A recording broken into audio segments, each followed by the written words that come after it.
Bases dropped on Soccer's Morning Show on SDHAM. John, hear you there. Sorry about 9:07. It might be one of those mornings. So sometimes computers and I have issues. I know this will shock you.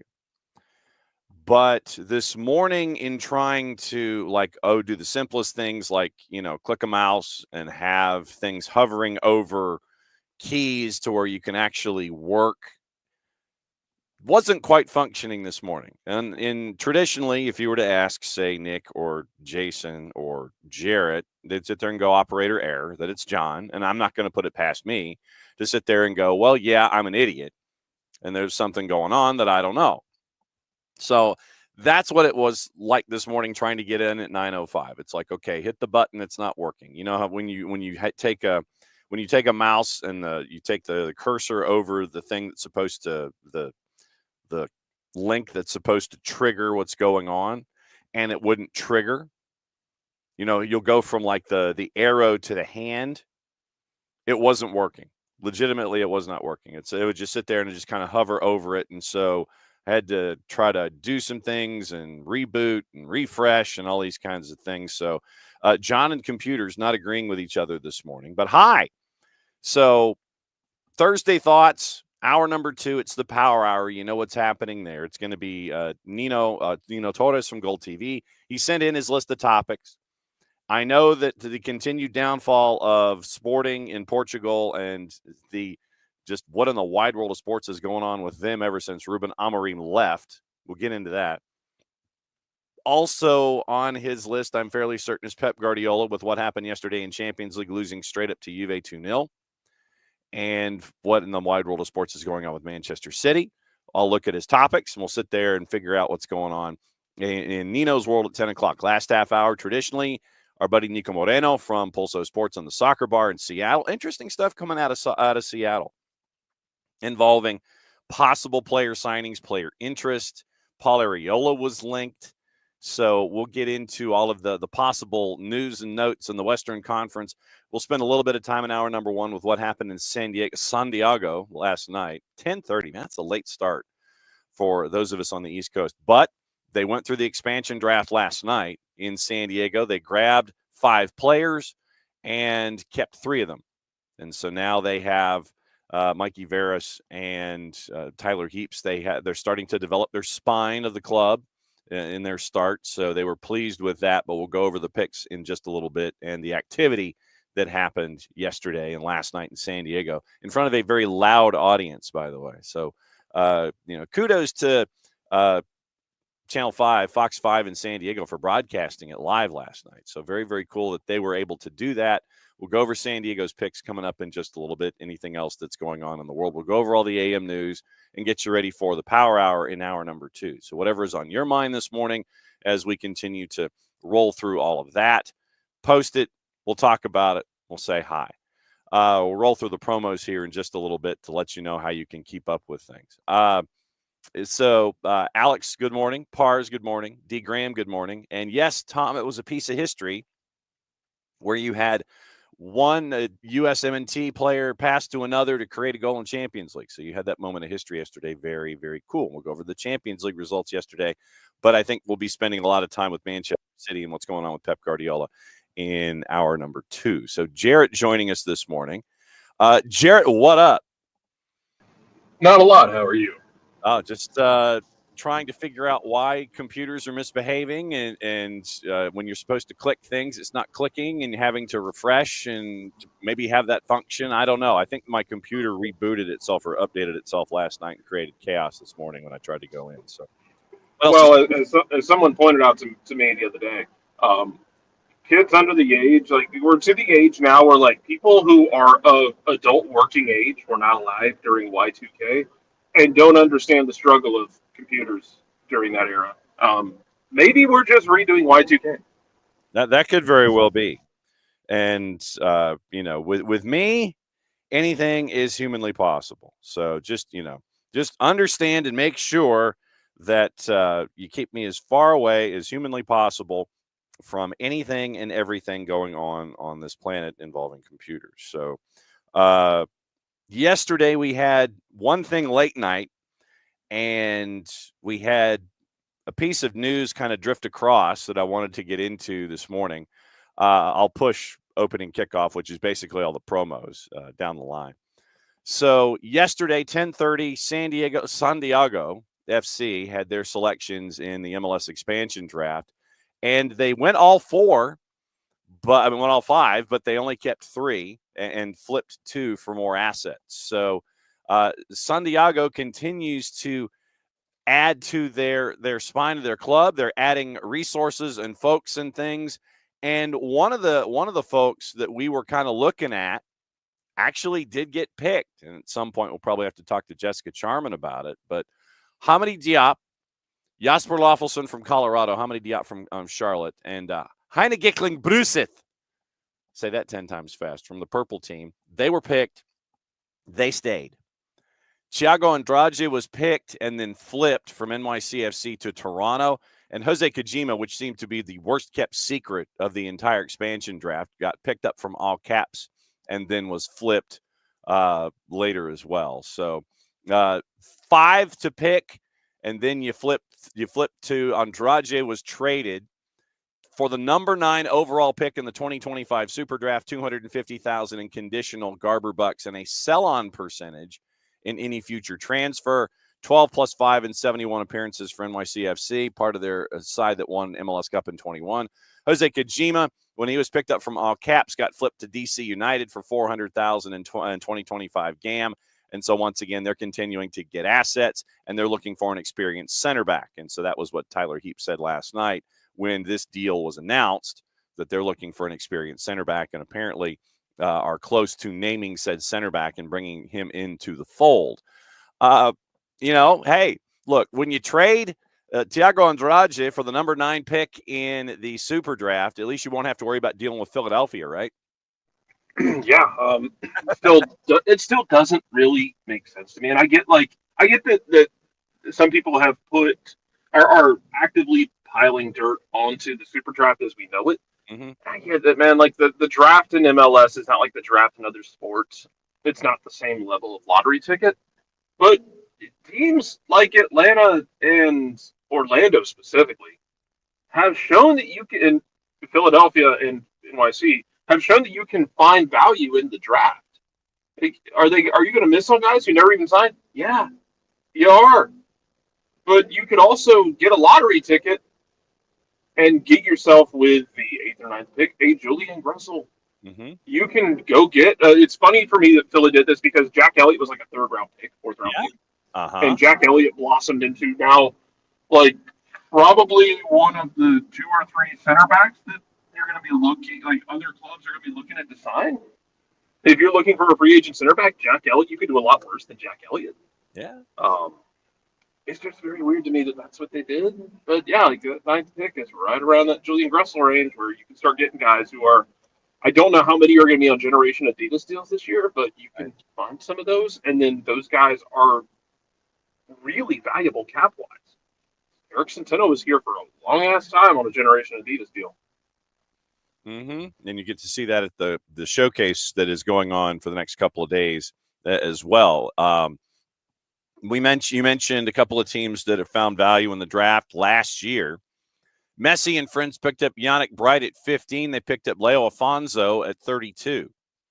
And so that was value that they had. Yannick Bright at 15 was thrown into the starting lineup, got quality minutes for Tata Martino this past season. Leo Afonso, before he had injuries, was getting quality minutes there as well.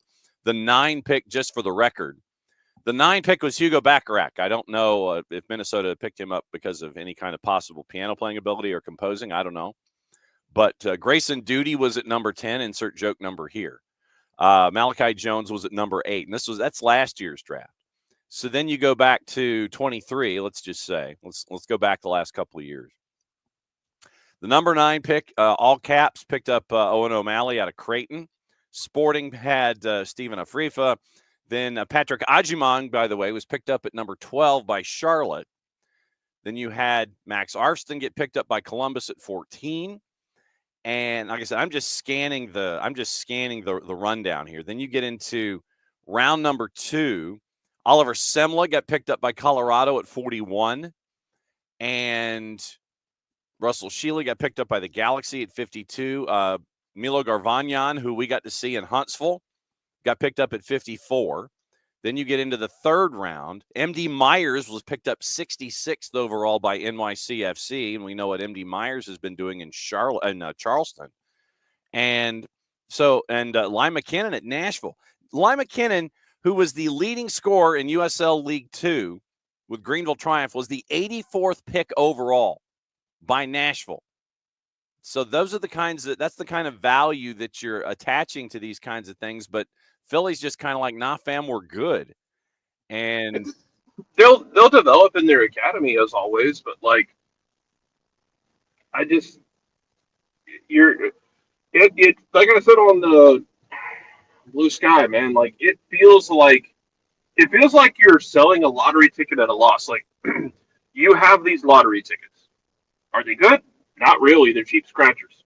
mm-hmm. Maybe you'll hit something, maybe not. But they're already yours. They've been given to you. Yeah. And yeah, you could sell them and you'll get a little bit of something for them. But is the value you get from them for multiple years, which is the part that's weird to me, is it worth more than maybe hitting on one of them? Because even if you hit on one of them, you can find extremely good value. 8 picks over 3 years. 8 picks over 3 years, and they're going it's one direction. It's not like yeah. And so here's the weirdest part to me personally, John, is Philadelphia has like the 8th pick in the draft or 9th pick in the draft this year. Just wait and sell that one on draft day. Mm-hmm. Nah, we'll go ahead and just get rid of all eight picks over 3 years, and we'll send them to one club. One club, literally. I mean, you knock on the door, and it's like one club that will use them. Yes, yes. Yeah, and and that was the thing to me. It's not like 4 clubs or something knocked on your door, and it's like, hey, can we get 2 picks from you? Ernst Tanner, who's either very confident or something else, is like, yeah, I got 8 picks. You want them all for $350,000 plus another possible $250,000. So it's up $600,000 if performance metrics are met for 8 picks over 3 years. That is an average of what, $75,000 a pick over a 3-year period, not counting in the cost of inflation. So, hey, look, Colorado's going to use them. And they're going to stack Rapids too. They're going to see what they can do with it. But I just thought, look, Ernst Tanner, interesting. So, we'll see what happens there. Abby's mentioning Thiago Almada. We got news. Yeah, we got reports yesterday. It's not quite news. We got reports yesterday that apparently Gonzalo Pineda is in line for the gig at Atlas in Liga MX. So I thought that was interesting. Atlas was the last team in the playoffs in the Apertura in Liga MX, but it looks like Gonzo might be getting his next gig, and it's in the daily knife fight in a phone booth that is referred to as Liga MX. Yeah, so this is, like I said last night, man, this is like, you got to get back. If you want to be a manager, you got to get back on the horse. Mm-hmm. I want to see how he evolves. I want to see how he changes. I'm happy for Gonzo the person. Yes. Because Gonzo the person is one of the better human beings I've ever met in sports. When he left here, it had to be done. Like, you were to a point, you had to move on. The writing was on the wall, and you did. That's whatever to me. You made the right decision at the time because you had to move on. You just had to. But for him, this is that next step. We'll see what it looks like, man. Mm-hmm. Because if you're him, you have to get back involved. This is going to be it's a high pressure situation. Not that he doesn't know high pressure situations. Yeah, exactly. We'll see. I don't want to judge it too harshly or too quickly. I should say, not even Yeah. harshly. I just don't want to judge it too quickly, just because we don't really know what it's gonna. We don't really know what it's gonna look like yet for him. And I think some of this is going to be a matter of growth, and it's going to be growth that we see maybe tangibly, but also intangible growth, like in man management, tactics, um, how you handle the day to day. Because we've seen it with different managers around the world in different sports too, where someone doesn't do well in their first attempt, and they learn from it. Because that's the thing you have to do is you have to keep learning from your failures. Those are your best chances to learn. Um, And it's always something that has annoyed me if someone just keeps bashing their head over and over again against the wall. Yeah. Is look, when you fail, those are your opportunities to learn from whatever the hell just happened. You have to take those and you have to improve. Mm-hmm. You take the good, you learn from the bad, and you evolve as a manager because this game is constantly evolving. The sport is constantly evolving. So how do you? And it doesn't mean you have to like completely change everything you do. You don't have to change your entire style and how you manage, how you run a team, how you do this, that, and the other.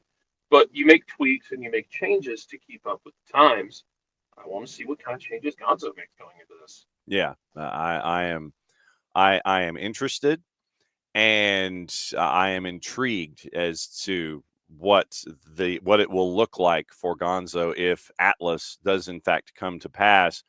And yes, Alex, you beat me to it because The facts of life. yes, And I agree with Abby. I want to see Rob land somewhere too. yeah, Yeah, after what and look, beating Miami alone, I think will give him some juice, but getting that team to play for each other the way they did at the end of the season and in the playoffs mm-hmm. speaks really highly of Rob, and the players spoke really highly of Rob. I hope he lands somewhere too. I think Jason mentioned it on one of his AST shows. Yeah, I don't know what Vancouver's planning to do, but Rob in Vancouver could be a lot of fun.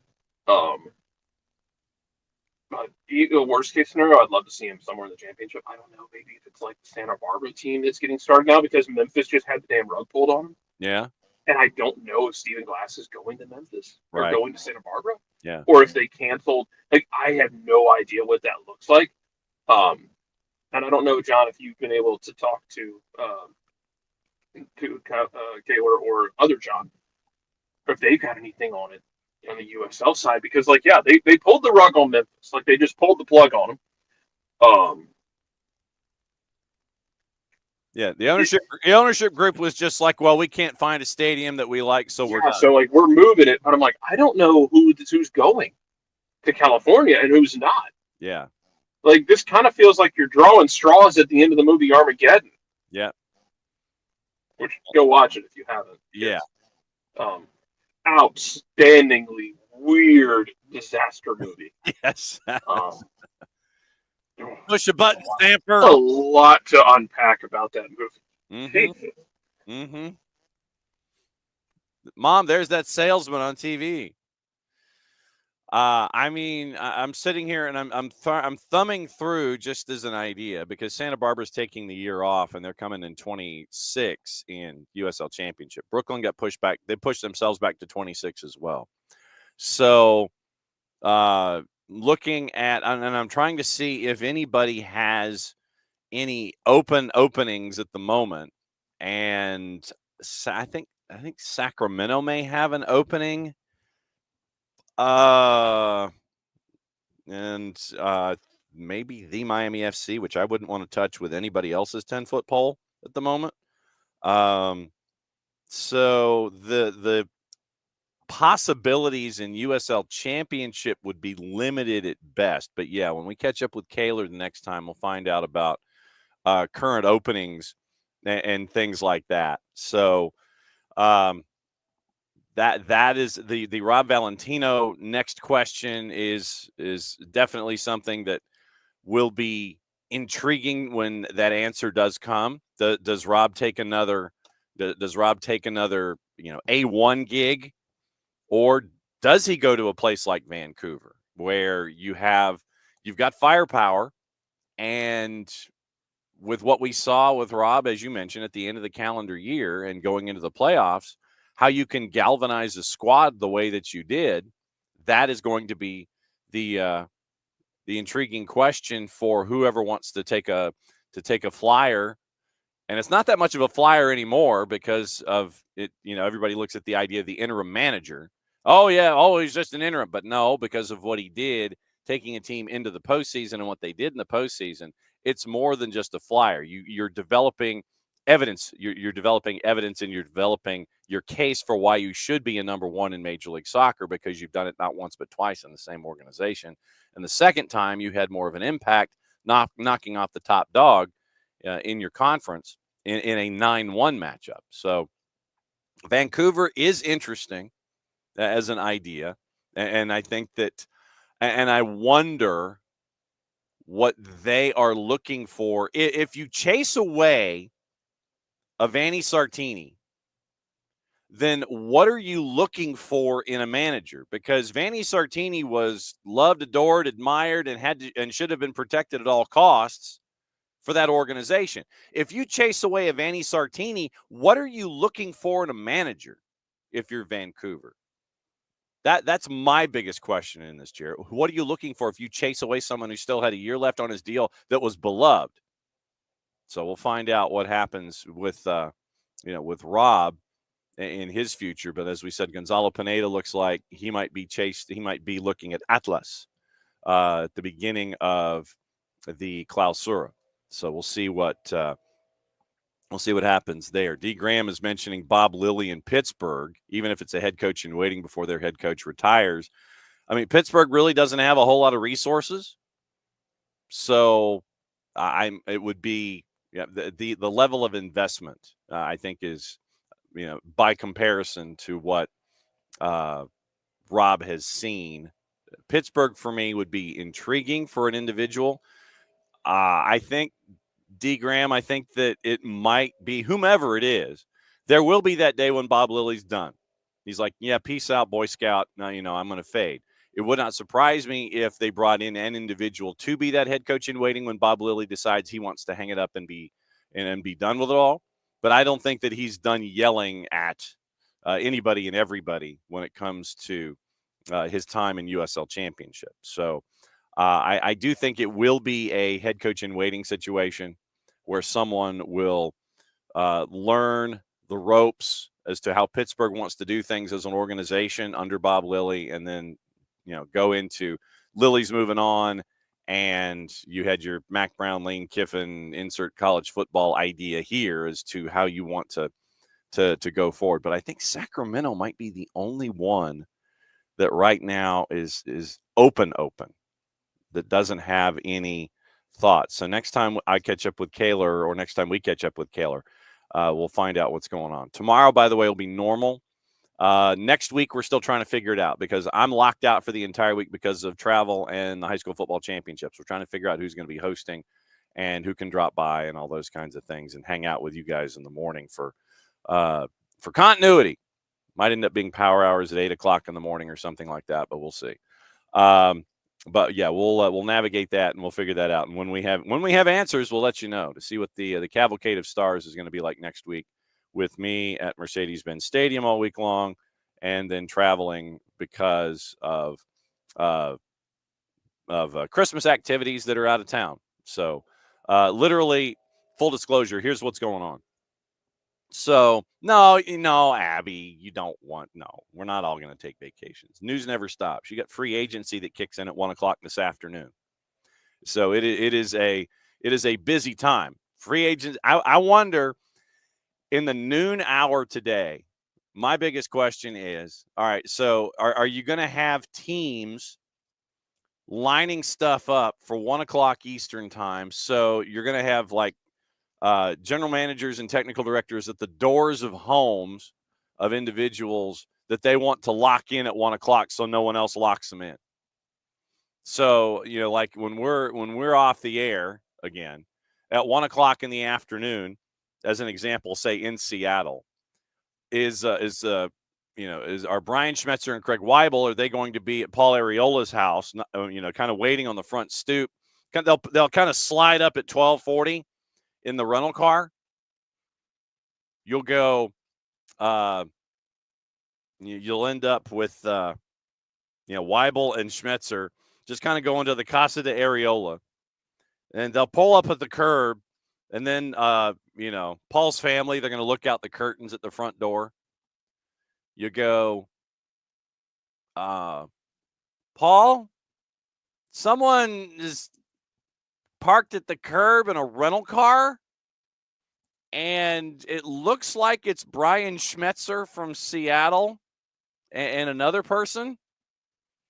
Arriola comes down the stairs. They close the curtain back up. Paul, come down here. Arriola comes down the stairs. He kind of looks through the curtain, then he opens the curtain up a little bit right next to his front door. Then he looks. He puts the curtain back. Yep, that's Schmetzer. Does that happen around Major League Soccer at like 12:40 Eastern time, 12:45 Eastern time around the country? For all of these free agents that are out there? Does that happen at houses around Major League Soccer coming up in like 3 hours? Rental cars start pulling up to random homes and subdivisions and neighborhoods. Agents are waiting on sidewalks as kind of like buffers. That you got the agent staring at his phone on the sidewalk leading up to the front door, looking over to the curb, puts his head back down, goes back into his phone. I was about to say Palm Pilot or his BlackBerry, and he's just kind of sifting through information. Then he looks up again, sees another car, come up. Then what happens if there's one Major League Soccer player that's got interest from more than one club, and you have more than one car, more than one rental car roll up to a house at 12:48, 12:52? Is there a line? Is there take a number? Is Paul Arriola's agent kind of hanging out in front of the house? Mr. Schmetzer, yes. Good to see you, sir. You're number one. And he starts handing out numbers. As you go. So, yes. Here's Mr. Heaps. Yes, here's ticket number 2. And then at 1 o'clock, or 12:58, the front door to the Casa de Arriola opens. 12:58 Eastern time. The front door opens. The screen door is still shut. You have the agent, and as Alex says, maybe there's an accountant, lawyers, maybe. There's like a dining room table set up where you've got agents and lawyers, and Paul is at the end of the table. Then at 1 o'clock, serving number one, Schmetzer and Craig Weibel, they go wandering into the Arriola household. This way, sir, yes. And he goes sitting at the table. Paul, good to see you. You shake hands. Oh, Brian looks like true. Absolutely he does. Yes, Brian does look like an accountant. But it wouldn't surprise me if you had accountants on the Arriola side that were there, like agent, accountant, family, representation, all those kinds of things. So, or a librarian. It's like, Craig Weibel and a librarian are here to see you. You go wandering in. But, yeah, so you end up in this household at 1 o'clock, and if things go wrong, is there a set time limit inside, like, the Arriola household? If things don't work in a half an hour, make your case. You have from 1 to 1:30, we're talking to ticket number 1. If nothing happens by 1:30, we go on to ticket number 2. And then ticket number 2 happens if Paul, it's kind of like Royal Rumble for financials. 1:30. Team number 2, ticket number 2 comes in. They make their pitch. Team number 1 is in the room already. Team number 2 is in the room. Turns into like this auction thing where it ends up where you get the 2 teams that are trying to yell over each other. They're presenting terms and they're throwing pieces of paper at the end of the table. And Paul Arriola is kind of sitting there going, okay, 2-year deal, 1.8 escalators, 2 point, something like that. Then if nothing happens by 2 o'clock, ticket number 3, team 3 comes in. San Jose, Bruce Arena maybe comes in. And so literally it turns into a street fight inside the house in the dining room. If after the time limit, team number 1 doesn't happen, team number 2 doesn't happen, and then all the teams that end up after the first hour, they just go into the Areola dining room and they're just kind of like yelling over each other, kind of throwing pieces of paper at Paul and his representation, I wonder if it is that way, like it is in like Major League Baseball free agency, where you wander into folks' homes, you sit there, and it's like, well, we'd like to have you. Those kinds of things. So I'm just wondering what MLS free agency is like. Is it like the other sports that we follow, where you are stalked outside your home and people come with offers at midnight in the National Football League and Major League Baseball? Is it done electronically? Do you have people wander up to the door? And what's the situation like at the Areola household, or wherever Paul is holed up? What does that look like coming up at 1 o'clock this afternoon Eastern time, as folks who are interested in Paul Areola as a part of their future make initial contact with Paul Areola? Because you can't do it ahead of time, because that'd be tampering. That's bad. And that never happens. Negotiations are always on the up and up. But free agency at 1 o'clock this afternoon. So what happens in free agency? And like I said, we'll catch up with Niko Moreno last half hour of the show, because there is interest in Seattle on multiple individuals. So we'll see what his feedback is on that, what his feedback is on everything else that's been going on in Major League Soccer. The expansion draft, I know that Abby wanted to know about the expansion draft. So last night, the expansion draft involving San Diego FC picked 5, kept 3, flipped 2. The first 3 picks they made as a group, and they had supporters and a sponsor of a regional car manufacturer, who I'm guessing is probably going to be on their kit somewhere, or somewhere in their piping and their bunting or in their promotional materials. They had 2 supporters and a dude who's in charge of the San Diego area of the dealerships involving this particular automobile announced the first 3 picks. Heine Bruseth, 20-year-old youth international who plays for the purple team. He'll occupy a U22 slot. Jasper Luffelson, 3 seasons in Major League Soccer, Colorado and RSL, played fullback and in the midfield, 2+8 and 69 matches from 22 to 24. The third one is a defender, traditionally a left back, and it was one of the names that we had kind of circled as intriguing when Charlotte FC posted their 38 players that they had put out that were eligible for selection. I was initially drawn to Yuri Tavares up top. Jason was drawn to Tavares and Hamidi Diop, the defender. Diop, traditionally a left back. Third professional season, picked him number 1 overall in the 23 Super Draft. 4 matches, all comps for the first team, versatile defender. Spent the second half of last season on a team that you see in the Europa League and Europa Conference League, FK Kukarički. So he was in Serbia getting reps instead of being at Crown Legacy. But Hamidi Diop from Charlotte was picked as part of that initial grouping of 3 by Tyler Heaps, Mikey Veras, and Santiago FC. Then picks 4 and 5, once again, just to recap. Thiago Andrade was pick number 4 from NYCFC. He was then turned to Toronto for the number 9 pick in the 2025 Super Draft, $250,000 in conditional GAM, and a sell-on percentage in any future transfers abroad. Remember, he was at NYC, 12+5 and 71 appearances from 21 to 24. And then yesterday it was pretty much put out there on social media, especially by Tommy Scoops, I believe. Jose Kojima was going to be selected, but then he was going to be flipped. That came to pass. Jose Kojima, the midfielder from All Caps, was selected and then flipped. He was the number 5 selection. Flipped to DC United for $400,000 in 2025 GAM. 2+2 and 21 appearances, all caps. Picked him number 17 in the first round overall in the Super Draft. So picked 5, kept 3, flipped 2. So that's what it was yesterday for. That's what it was yesterday for the expansion draft and for San Diego.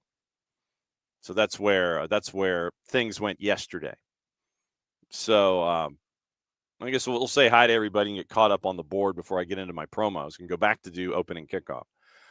Morning, Alex. Morning, Pars. Morning, D. Graham. Morning, Tom. Morning, Abby. And Tom, yes, that was kind of what was running through my brain because I'm 12. Morning, Ropes. Sean said he saw the thumbnail of me, thought it was a Manchester City kit, came to protest. Now he's no longer concerned. Yeah, no, I broke out my San Marino golf shirt this morning because I was trying to find a clean sweatshirt of retroness when it came to franchises, and I couldn't find one in short order. So I just went ahead, turned the heat on down here in the office, and decided to wear my San Marino golf shirt this morning instead. So that's where that came from, Sean. Abby did not see the screw up on the FIFA Intercontinental Cup players to watch yesterday when Botafogo was playing Pachuca, and said that Thiago Almada apparently played for Messi and friends. Did not see that. That's incorrect. Morning four card. Michael says Union just made a deal to go into one direction. Maybe they're correct, maybe they're wrong. Just strategy. Yeah, it is a strategy. Michael, I would put out into the ether that you're restricting your options when you do this. And this was when Ernst Tanner mentioned that this was what he was doing. You're really putting a lot of trust in your academy that you're hitting all the academy things right. Remember, you only keep Kevin Sullivan until he's 18, then he goes to City Football Group unless CFG has a change of heart. You are really banking on your scouting system. You are really banking on all of your internal mechanisms. You're betting on yourself, but I still wonder if Philadelphia gets a table at the Super Draft. And they just like order a pizza. They're sitting there and they're playing, PS4 or whatever. Somebody calls them up. Ernst Tanner picks up the phone. Nope, wrong number. Click. So they might be busy doing other things. So, but yeah, it is certainly a choice. If you choose not to decide, you still have made a choice. But Ernst Tanner has made a decision. He is eschewing, ESCHEWING, eschewing, foregoing. He ain't going in the direction of the MLS Super Draft. 8 picks, all 8 of them, out the door. Not interested. Not interested at all in the Super Draft. Not happening. How will it go? We will see. Yes, it is his choice to do so. But that is basically sitting there saying that my method is better than the methods provided by the league. I'm cool with it. I'm cool with how we're doing things. Don't need any of y'all's help. Thanks, but no thanks. And we are so thanks, but no thanks that I'm going to trade all 8 of my selections for $350,000 over a 3-year period, plus another $250,000 in escalators if performance metrics are met. He just flipped it. It's like, nope. You want them? Fine. One club. That was the other element in all of this that gets to me. Chris Armas. Ernst? Yeah. I heard that you might be interested in not having any more of your draft picks. Yeah. So can I get a couple from you? Sure. Well, what's it worth to you? Well, I mean, what? 75 grand a piece, for the ones in this year? Penny. Sheldon. Well, what if I go back and I want, more than that? Well, how many do you want? Well, maybe 3. You want like 1 a year for the next 3 years? Sure. Hey, tell you what. You want all 8 for the next 3 years? I'm wondering what the look on the face of the Colorado Rapids front office was, or who volunteered this. If Philadelphia volunteered it first, hey, you want all 8 over the next 3 years. Was it like draft day with Kevin Costner? He hits the mute button. And he's in the room, and everybody with the Browns front office is sitting there looking at him, and Armas has his finger in the air. I want your draft picks, all of them. Was it draft day? Was it draft day and Chris Armas is Kevin Costner? Even though Chris Armas in this analogy would be Dennis Leary. Was it that way? Hey, do you want all 8? Mute button. Holy blankety blank. Holy ish. Is he serious? Yeah. Yeah. Well, what do you want? $350,000 in GAM over the next 3 years. You can have all 8. Hits the mute button again. Is he blanking serious? Hit the mute button again. Yeah, sure, that'll work. And then, well, if all of your picks pan out, I want something thrown into it for me. Okay, yeah, like what? So another 250. So maybe 600 total if you hit all your metrics. Sure, sounds good. Maybe. So we'll see. And Pars is referencing Moneyball. So I guess that would mean that Brad Pitt is Ernst Tanner. If we carry this analogy out further. I don't know who the Paul DePodesta mashing together of individuals into the Jonah Hill character would be. I don't know, maybe it would be the new head coach. What does he do? Points to, he points to the Jonah Hill character. What does he do? Scores goals. Something like that. Legitimately, this could be. This could be Moneyball. Yeah, Pete, what's he do? Yeah, it's based on Paul DePodesta because it was Billy Beane and Paul DePodesta, but Paul didn't want to sign over his image rights and did not endorse how the character was being portrayed in the movie. So that's why they came up with a different name, and Jonah Hill was a different name, but it's based on Paul DePodesta. I don't know who Paul DePodesta would be in this particular scenario or Jonah Hill would be in this scenario, but it might be the new head coach just for the sake of letting the analogy go. But what does he do? Snaps his fingers. He scores goals. So what are you staring at here?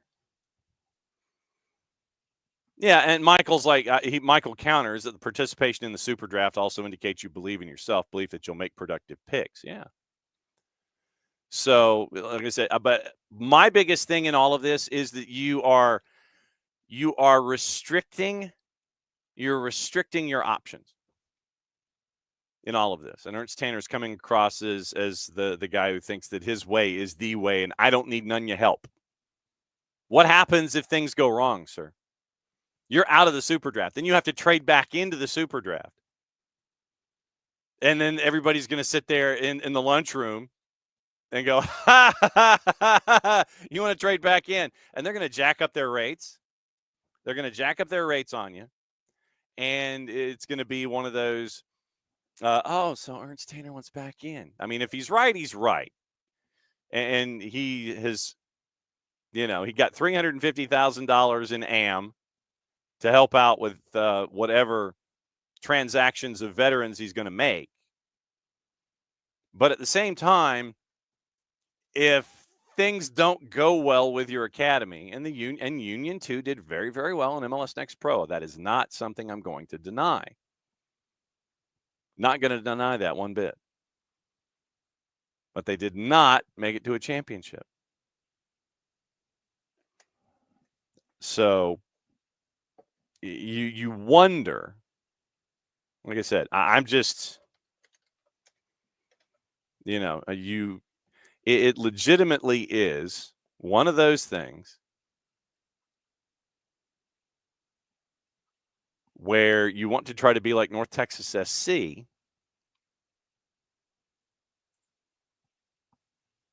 and, Philadelphia won the Eastern Conference. The top seed got bumped out. But what's going to work? Yeah, and Michael's trying to remember if another team bailed out of the super draft. But I don't know if they bailed out to this extent. And I know that teams in other like the Patriots. The Patriots will bail out of the NFL draft. They'll trade down and trade down and trade down and trade down and get more assets, get more assets, get more assets. They'll do those kinds of things. At least they did under Bill Belichick before he went to Chapel Hill. Well, and to your point, D. Graham, it's like they don't have to pay for college scouting for 3 years either. Right. And that, once again, goes to a point that Rich makes, or Ransom makes when he comes in. It's the investment in your product that Philadelphia isn't doing in this, in this vein. They can look for undrafted free agents. You can do that on Huddle and do whatever. So all you need is a Huddle subscription. But yeah, all of the legwork that you would be doing to go and scout in college, you're saving that money, and I'm sure that drives Rich Ransom crazy. You're not investing that money in a college scouting program. You are doing it specifically in bringing folks in under your umbrella at the age of 12 and 13 and nurturing them through your system. That's what Philadelphia is doing. Yes, they're confident in their way of doing things. I get that. But what they are not, in my view, is using every possible option made available to them. I think that this is a cost-saving move. They get AM out of the deal. They'll get a Huddle subscription and look for kids that are 12 and 13 years old and try to have them in the academy before they make any kind of an inroad in the college scene or what have you. Try to sign them when they're 18 years old, before they're 18, and keep them from going to college. So, yeah, so we'll see. Well, and Tom, the biggest thing is just the sheer bulk of the idea. They went all in. This was Casino Royale, Mads Mikkelsen and Daniel Craig. This was all chips to the middle of the table. We're done. 8 picks, 3 years, we're out. Just the bulk of the idea. So that was what struck me. And the fact that one team picked up all 8 selections. Not like knocking on a door and sitting there going, 4 teams, 2 picks each over the 3-year period. No, one team, all 8 picks over 3 years. Now it will be up to Colorado not to screw that up. But you give yourself a bit of a wider berth by having this kind of variety. All right, time for the promos. Before Nino joins us top of the hour. Once again, vote, vote, vote, vote, vote. I can't say this enough. Vote, vote, vote. We're in a contest again. We are one of the 12 finalists for the best sports news podcast for the Sports Podcast Awards in 2025. Vote, vote, vote, vote, vote. We're up against a couple of folks. You might have heard of them. Something called, or whatever the Kelsey's podcast is. We're going up against the Kelseys. We're also going up against Scott Van Pelt, the SV Pods. New Heights. Thank you. Took me a second. So we're going up against the Kelseys. We're going up against the SV Pod. We're going up against Bill Roden. But we are one of the top 12. We're one of the top 12. We're one of the finalists in the daily best sports news podcast grouping for the 2025 Sports Podcast Awards. So go to sportpodcastgroup.com in the sports category. Vote best sports talk podcast. That's us. So vote for us. I'm not going to condone or endorse setting up a bot to continue voting for the next month because that's what you've got. I'm not going to condone or endorse setting this up like it's Cook County politics in Chicago in the 70s and 80s. I'm not going to condone or endorse that kind of behavior. But once again, we're a finalist in a competition. We're going up against the Kelseys, SVP, and Bill Roden, among others. So vote, vote, vote, vote, vote, if you would, please. So please do that. Also on the board, don't forget, once again, our friends at Grady Baby Co., with the relationship that we have with them, you can get the sweatshirt right here. Soccer's just better in Atlanta. You can get the T-shirt that says the same. You can do it in red. You can do it in black. And you are helping out causes that we have earmarked for the 2025 year that are going to help continue to grow the game. So you go to Grady Baby Co. You get Soccer's Just Better in Atlanta. Sweatshirt, T-shirt. I'm getting both. They're getting shipped to the house. And once again, you're helping programs in places that we have earmarked for 2025 as we go. This one helps out middle school soccer attached to the Atlanta Public School System. So help out middle school programs in the APS with our collaboration with Grady Baby Co. If you have not so far, you can go to Olive in New York and get our first ever jersey, our first ever supporters kit. I know that some of you already have. I think Abby already has. So go to Olive in New York. You can get the SDH kit. You can go into the jersey section. You can get your sizes and all that kind of stuff. That is going to help out 2025 causes earmarked at SDH to help continue to grow the game. So Olive in New York, Grady Baby Co. And if you want to start your day the best way humanly possible, if you're into these kinds of things, hit this QR code from our friends at Kickoff Coffee and kickoffcoffeeco.com. And what you can do there is buy them out. Get all the coffee to start your day, maybe somebody else's day. Then when you check out, use the code SoccerDownHere15. You get 15% off your purchase. So when you buy the store out, you use the code SoccerDownHere15. You're buying the store out and getting a 15% discount. Buy the store out, SoccerDownHere15. When you check out, they in turn take 10% reinvested into youth games, youth initiatives. Very, very cool stuff from our friends at Kickoff Coffee and kickoffcoffeeco.com. So Alex ordered his on day one. We thank you for that.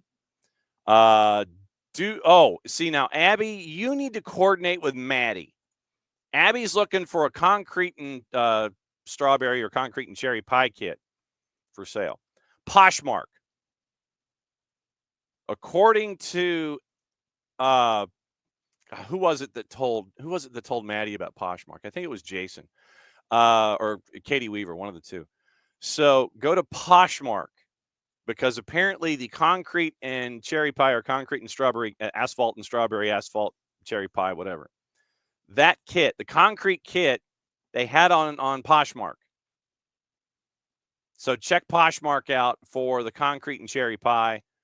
And I think Maddie was going that same direction. So you guys might be in a match race trying to find the concrete and cherry pie kits. So Abby's got a Zoom. She'll be back when the Zoom is over. But so once again, all these different things that you can do to help out all the different causes that we were attached to here in 2024 and getting ready for 2025. 2025 is going to be a very busy year. Obviously, Club World Cup coming to town. I think we're, 5 weeks away from training camp? Things like that. So the season never stops, as evidenced by the crossover with the calendars and things like that. So the season never stops. There's always stuff to talk about. We ain't going nowhere. And when 2025 kicks back in, remember, we've got our high school matches of the day, basically. When soccer's in session, we hit the ground running with that. Jason has been mocking up the schedule. Going to be visiting a lot of different places. And remember, we've got the Creek Cup to start things off in mid-February. That 4 days that are near Northview and Johns Creek. Teams from all around the state of Georgia and the Southeast, really. A couple of teams from Alabama are going to be a part of it, too. So Creek Cup on SDH and SDH2. And all of the Soccer's in Session material on SDH. And getting you ready for that. That gets you through the early part of the season. Then we have the twos. We've got Atlanta United coverage. We've got the Club World Cup. All of these things. We're getting ready in 2025. So, no, it's been a fun 2024. Getting ready for 2025. And, it's humbling to see all of the nominations and all the awards and all the consideration and all those kinds of things. We're still advancing in what we are looking to do. There might be some road trips that are attached to what's going on and chasing some stories as well. So we'll see what 2025 holds. It will also hold, by the way, a special number for us when it comes to lives and downloads in our history, 3 million. So we are close to 3 million lives and downloads in our history since the network came on 6 years ago. And once again, we can't thank you guys enough for being here every day, to how you digest us every single day. And it's just it is humbling, it is overwhelming, and it is beyond cool. But without you guys, we couldn't do this. So yeah, we're going to hit 3 million lives and downloads early 2025. Training camp 5 weeks away. Soccer's in session with the high school schedule. We're all over the place with that. Twos, Atlanta United, Club World Cup, and I think that just gets us to the summer. And I know I'm forgetting a bunch of other things too, but that's where we are coming up in 2025. Really looking forward to it, and looking forward to taking all of these steps with all of you guys. So no, it's been very, very humbling, and so obviously we ain't going nowhere. Later today, we're gonna catch up with Jay Entlick, the head coach at Columbus State. And they are at the Sportsplex at Matthews. If you watched Jack Patterson at WRBL TV in Columbus yesterday was the send-off for them to drive to Charlotte and get ready for the Final Four in NCAA Division II Women's, as they are going to be taking on Minnesota State Mankato in the national semifinals. We're catching up with Jay later today, early this afternoon. We'll find out what's going on there. And if you missed it, we caught up with Saif Al-Safir, the director of soccer at Dalton State. Dalton State's men won the Big Red Banner in the NAIA, and we caught up with him. He's got the trophy. The Big Red Banner is being fitted to be in their gym to go with their basketball banners and things like that. So go listen to the conversation that we had with Saif Al-Safir at Dalton State. That's up online. And we'll be releasing video through social media and things like that. And if you missed it yesterday, late in the show, we caught up with the two lead coaches at SCAD, because Dalton State won on the men's side in the Big Red Banner in the NAIA, and it was the Bees at SCAD who won on the women's side to get the Big Red Banner in the NAIA. So catching up with all of them, catching up with Jay Entlick for Division II on the women's side in the Final Four, catching up with him this afternoon. And that will be up and running on the networks. Audio before video. So audio will be up later today, because we've got another couple of things to do for the college football side of things and other appearances as well. So looking forward to all of that. And so we'll see what's going on. Tom's wanting to know about the holdup with the hirings. Don't know. Like I said, I don't know what the holdup is. Is it just dotting I's and crossing T's? Is it, you're still searching? Is there something that you have to do, that you have to wait, that we don't know about in MLS bylaws, where if it's a contract that you've got to figure out, okay, how do we, get out of said contract and head to another club? Is it something like that with whatever individuals you're attached to? That kind of stuff. Don't know. So my guess is it's probably something in the legal purview that is being sat over and discussed over a lengthy rectangular table in closed doors, where folks are getting large hourly rates and hourly amounts. Or maybe folks are just taking vacations. I don't know. But no, that's my guess, is that it has to do with the wrangling of a legal kind with whatever individuals you are wishing to chase after when it comes to the document that is going to be your agreement with club and individual. So like I said, it's probably just something like that, and it's billable hours that are being affected. Maybe, like I said, I don't know, but that would be my guess. It's probably something having to do with billable hours and individuals and contracts, and when can you leave and when can you get here? When do you want to do things? What do you want to do? What's your level of control? What are you invested in? What do you want to do? What's your philosophy coming to the table? And so, like I said, I think it's just something over a long rectangular table, and you're waiting for, you're trying to get everything in line. And D. Graham reminds us that Gabriel Heinze was hired December 18. FDB was hired just before Christmas. So I think you're probably waiting for this window of stuff to get your way all figured out and all of that. Okay. So I kind of need to, I don't know, send a link to Nino. I knew I forgot to do something. So I knew I forgot to do something. It's like, it's a different studio setting today because of everything that was there. So hang on just a second. I gotta do silly like live things here. So hang on just a second. No. So men. So here, chats, link devices, link a device. I'm using mobile data. I don't care. All right, so fine. This is what happens when you use a different room. Okay, so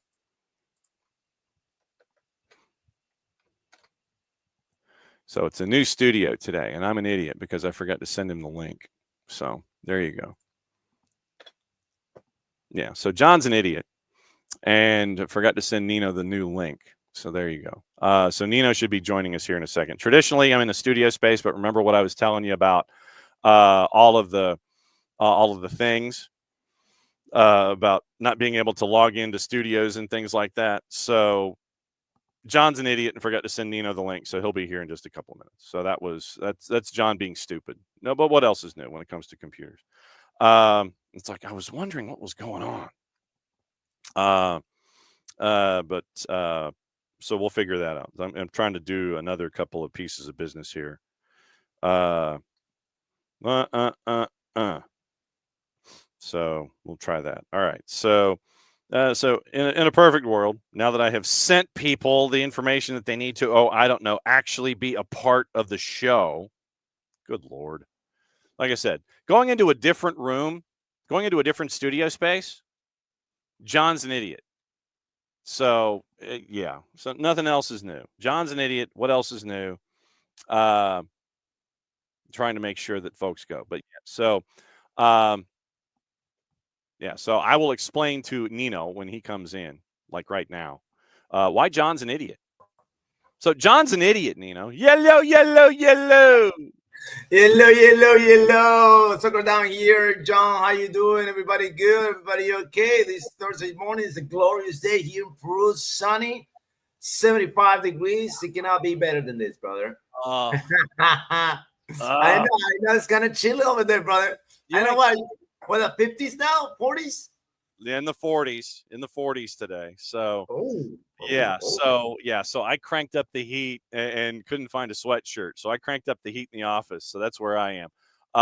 So I was telling people that I'm an idiot and that's why you're on late. So that's where we are.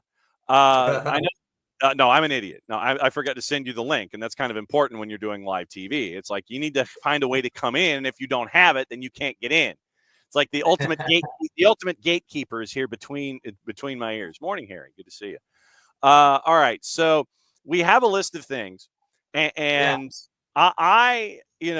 you because of a subplot involving the matches that you call at Gold TV. Yeah. You now are hip deep in a subplot that we have talked about for the better part of a month, and it has to do with sporting. And sporting, once Ruben Amorim went to Manchester United, I wish I had the sound effect, but it literally is like somebody flushed a toilet. It is like the drain opened up in the bathtub and the water is flying out of the bathtub. Sporting, I don't know. It's like the wheels have come off. This is like NASCAR, and the hood goes up, the engine drops, transmissions all over the place. There's oil on the track. It is gone. It's gone. Yeah, the loss of powers. The loss of powers instantly, magically, dramatically, and sadly, they lost every single shred of soccer power in sporting. I'm telling you this, man. I've never seen this before. Of course, the coaches leave. There's a new coach, but the debacle of this sporting is so brutal. It's so mad. It's so, without explanation. Jokers hasn't scored a freaking goal since November 4th. Wow. Since November 4th. Are you kidding me? I've never seen anything like it. anything like it. A team that falls apart like this. And having the same players. It's not that, okay, we lost the coach, but we also lost the players. No, no, no, no. We got the same players, brother. Same players. But I was watching the Champions League game. And hold on a second. Where's Morita? Where's Danny Braganza? They were not having those players on the pitch, so they have to rely on a 17-year-old to fill in. Like, he did good. And I'm looking for the name because I forgot his name. Joao something, I think it is. Yeah. You cannot go wrong if you say Joao, right? Yeah. If you say Joao, you're gonna hit it right some way somehow. What's his name right here? Simoes. Okay. Yeah. Joao, and it is Joao. Yes, Joao Simoes. 17 years old, making his debut in a Champions League game, in a away Champions League game. Yeah. All right. And delivering. This is the beauty of Portuguese soccer. Their players factory. It never stops producing players. And there's another kid. You're gonna hear about this kid soon. I'm telling you, this Rodrigo Mora for Porto, another 17-year-old jumping on the pitch, electrifying style of play. But back to Sporting. They got fired this coach. I'm sorry. You got fired this guy. Yeah. With all due respect, I said it was me, the number one guy, saying, yeah, these people are not patient. I lost my patience too. I mean, if I give you, okay, John, I give you a car, right? Yeah. We're in NASCAR, right? How many? I don't know. How many laps are due in NASCAR? I think it's like 50 something, right? Well, depends on your race. All right, let's say Daytona. Right? 54 laps. Yeah. So I give you the car. Yeah. I give you the car in lap 51. Yeah. You lead him by a lap. All right, and you lose the race. I will fire you. I will fire you if you just one lap ahead. And you lose the race. No. You're not ready for the job. I'm sorry. Well, and I mean, we're talking about the new man in charge after Amorim leaves, but the problem is, and this is, I guess, the next problem here. Yeah. I mean, right now, you've played one more match in Benfica. And Benfica wins their next match, and they take over first place in the standings. But the January transfer window is coming, and it is it's not getting worse. Yeah, because it's looking like Gyökeres, Kenda, if not one or two others. Ruben Amorim wants to come back to his old home and sit there and go, man, I really liked that stereo system I had. I really liked that big 55-inch TV.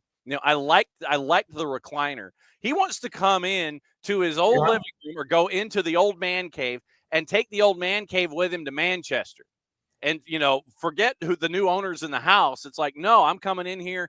And the owners of the house will be like, well, if we charge you this, you can take all the furniture and you can take your big TV and you can take everything from the man cave with you to Manchester. Boom. There's the money, brother. Boom. Yeah.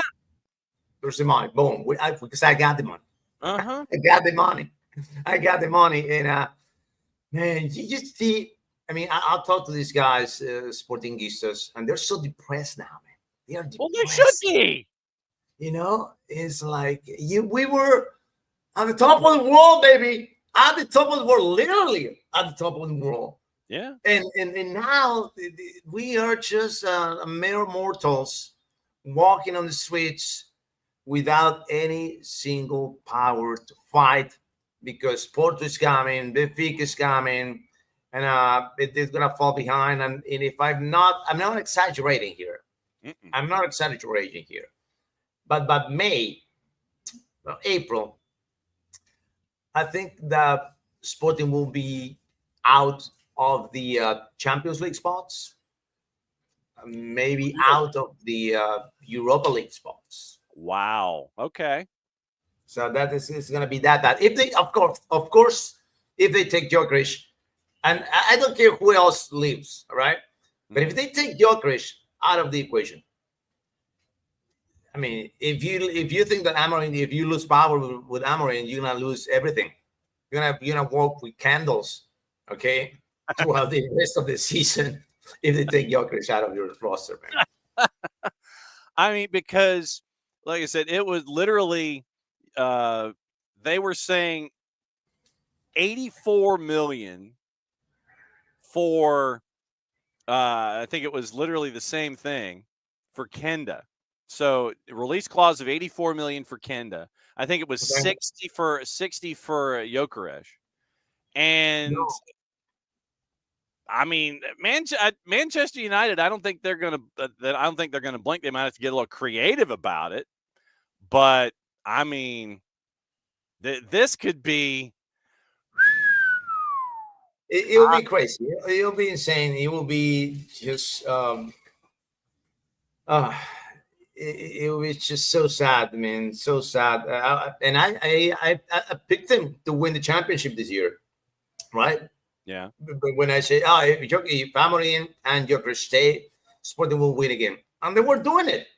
They were doing it. They were running away. They were running with the table. There were 11 games in a row without losing. Forget about without losing. Every single game that they won, they won every single way in every single game in the first 11. And but then the boss left, and now the best employee is going to leave, most likely soon. I mean, it's just I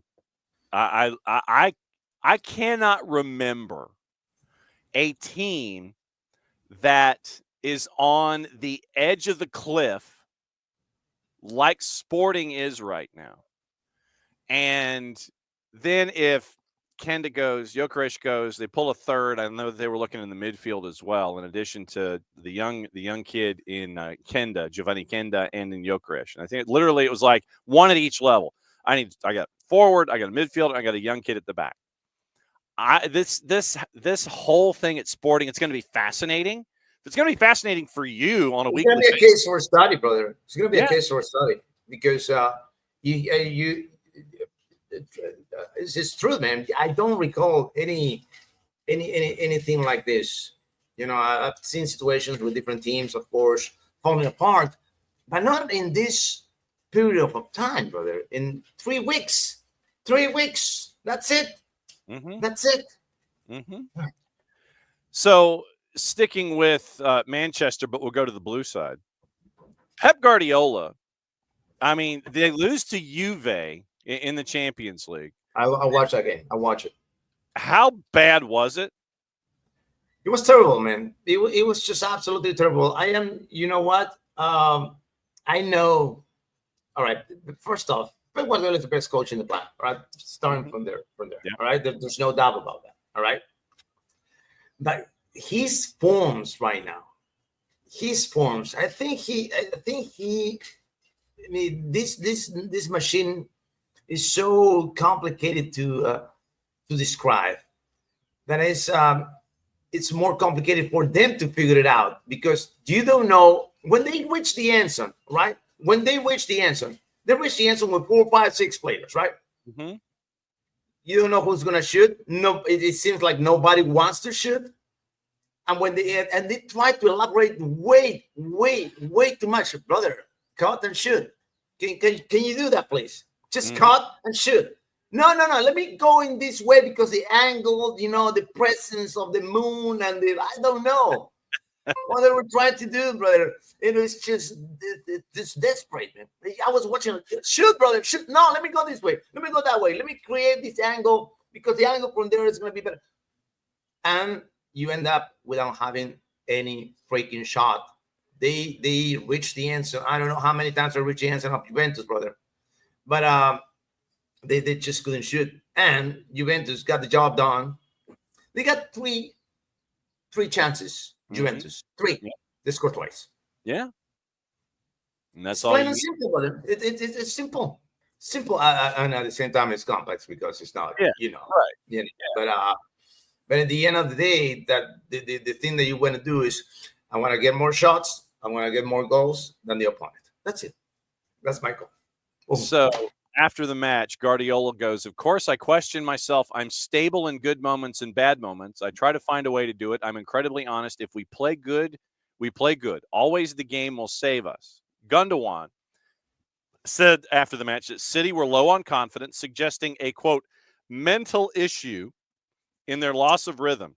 In crucial moments at the moment, we are always doing the wrong things. Exactly. Thank you. That's what I just said in different words.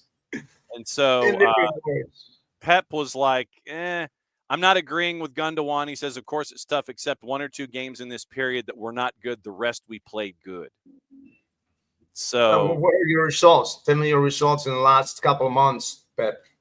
I mean, we've been riding this roller coaster for now I want to say more than 6 weeks. This chaos that is happening in Manchester City, drifting from the top of the standings, losing the 6th of 7, not winning key matches, letting the opponents score on you in late on games. It's happening. It's a pattern now. If Manchester City leads, before you were like, all right, they're gonna crush. No. Now if they lead, every single lead is shaky.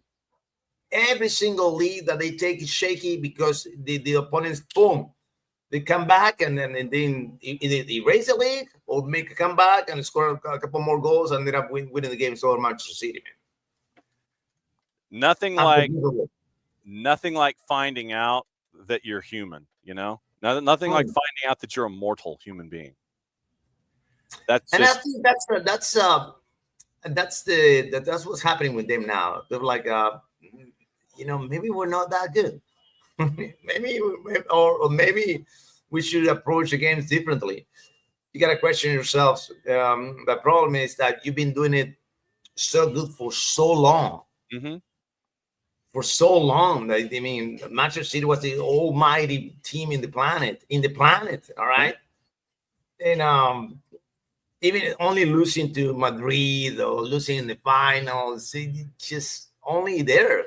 But throughout the season, it's a non-stop machine. Everybody was perfect, the perfect choreography. Nobody forgets the lyrics, And now it's like, oh, what was the lyric again? It was your side, my part, your part. And, Well, and also you find out just how injuries to key players affect you. Rodri and KDB being injured, and they're the linchpins on each of their lines. That too. Yeah, you find out what you miss when KDB isn't your point guard, and you find out what you miss when Rodri isn't helping you out defensively as your linchpin at the back, and having 2 key cogs and having to sit there and figure out, okay, how am I gonna bandage the wall here? How am I gonna fix the leaks? It's because it's one thing. It's one thing to lose, any other player, but missing those 2 key elements on key positions of the structure, it hurts you a lot. I'm glad to see Kevin De Bruyne back in action, and because believe it or not, it happens, right? It happens. There's no unanimous vote for who's the best midfielder or who's the best player. But there's a lot of hate on Kevin De Bruyne, believe it or not. There's a lot of people that hate him. No, that guy disappears in the big games. This guy doesn't shoot. This guy doesn't do that. And yet, at the end of the year, the PFA players, the PFA, which is the Players Association, chose him as the best on his position. Players chose him as the on the best 11 of the year. Kevin De Bruyne, it is in there. Because, you like it or not, haters. Because he's a stud. He's an absolute stud. Maybe that's why too, right?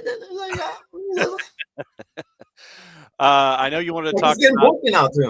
I know that you wanted to talk about the world competition. I don't know if we can mention it by name, or otherwise we get in trouble from the monitors involving FIFA and the World Cup. I just said it.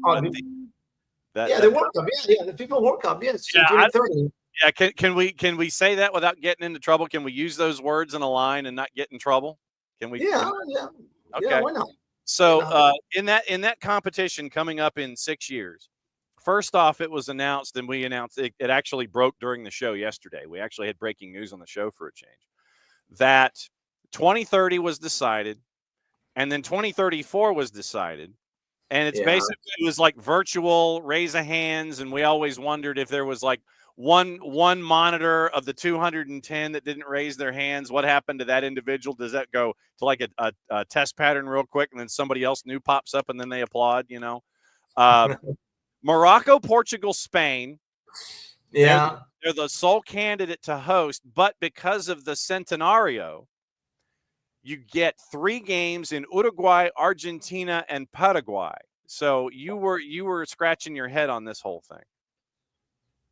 Just why? I know. All right. First off, I know Uruguay doesn't have the infrastructure to host a World Cup. It is it's impossible. Yeah, I gotta tell you that it's just not happening there because they only have 3 stadiums that you can use for international competition. Right. Yeah, and all the other stadiums, they're not stadiums actually, John. They're parks.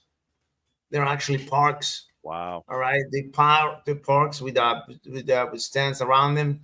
There's little stadiums that they were built in 1914, and they're still the same.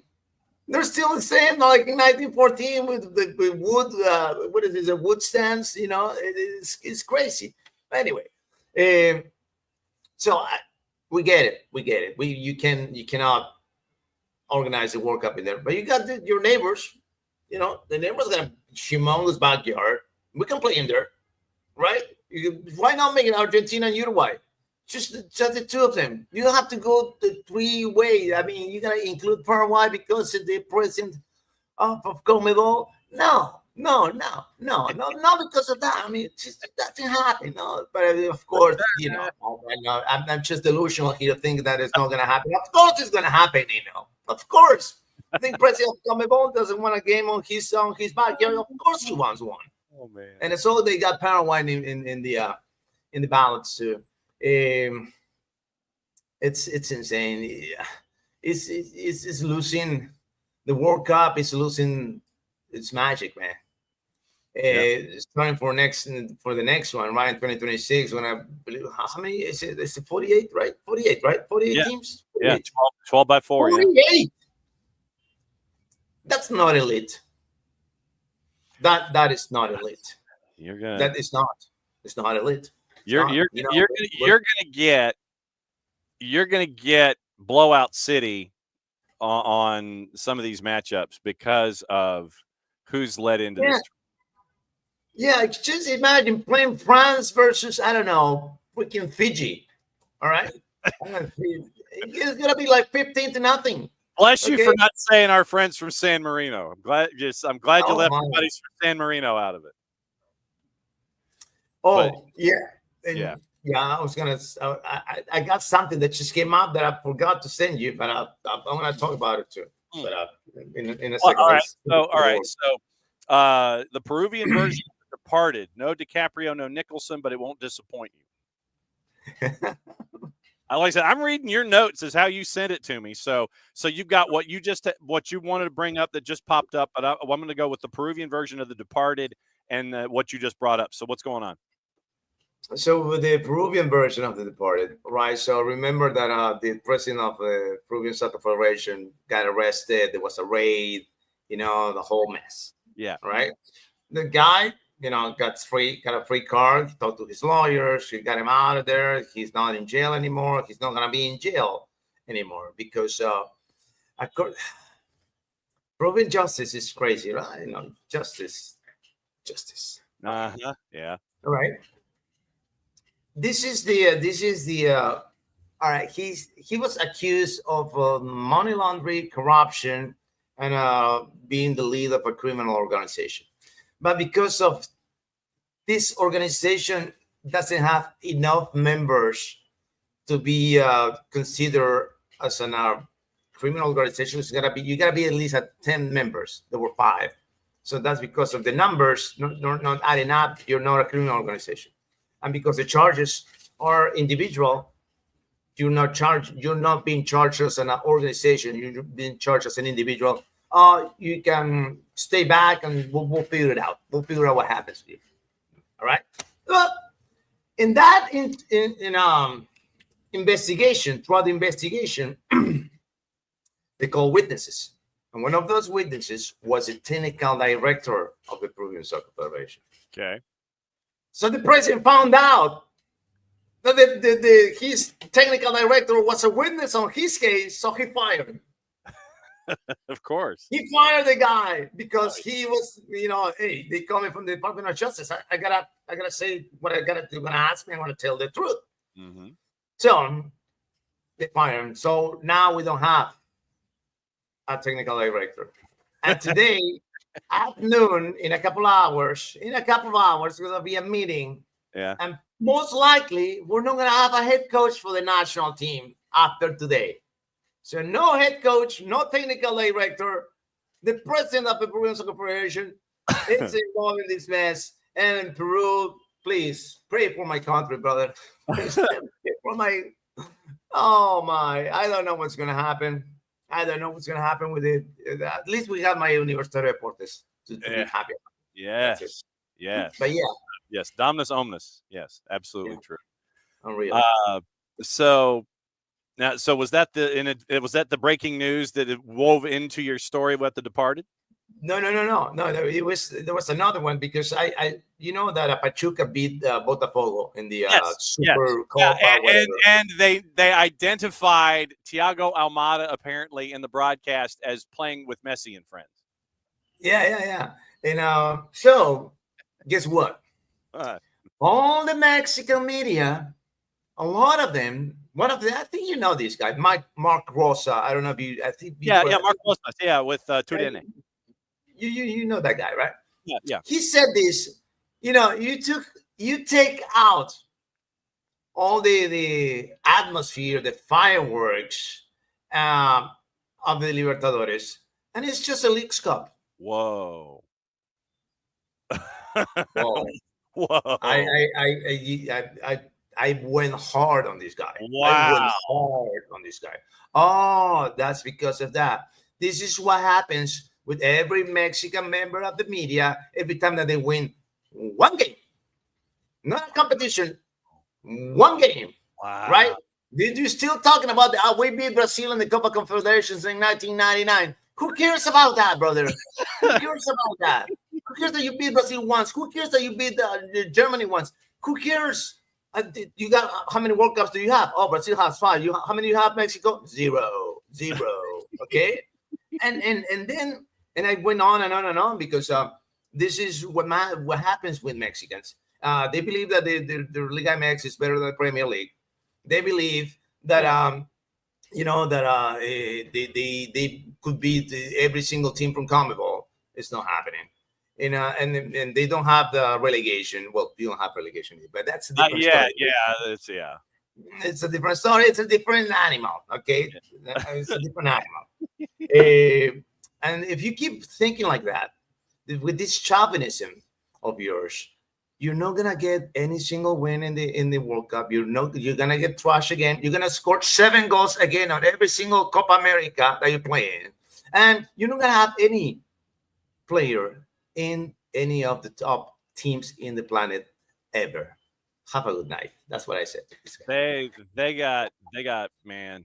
I'm sorry, they got problems. But nationally, serious problems.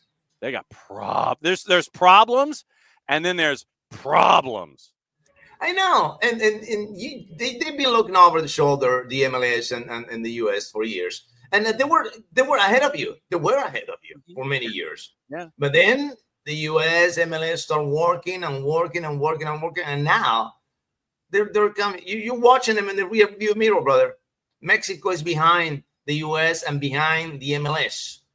Behind the MLS, the Liga MX is behind the MLS. I'm telling you this: the Leagues Cup, the Conca Champions. There's more. There's gonna be more and more teams winning these tournaments. from the MLS, and then I want to see him. Oh, they're going to say no, we'll let him win. That's what they're going to say. That's delusional. And we mentioned the national team issues with El Tri. Then the financial, and this is just a pet peeve with Liga MX. So if you are one of the bottom 3 teams in Liga MX in the right now, because you don't have promotion relegation, because the Liga de Ascenso and the financials they don't mix. If you finish in the bottom 3, you got to pay a fine because you sucked. You got to pay the man because you were awful. And the more you suck, the more you pay. And so you're spending money to try to do well.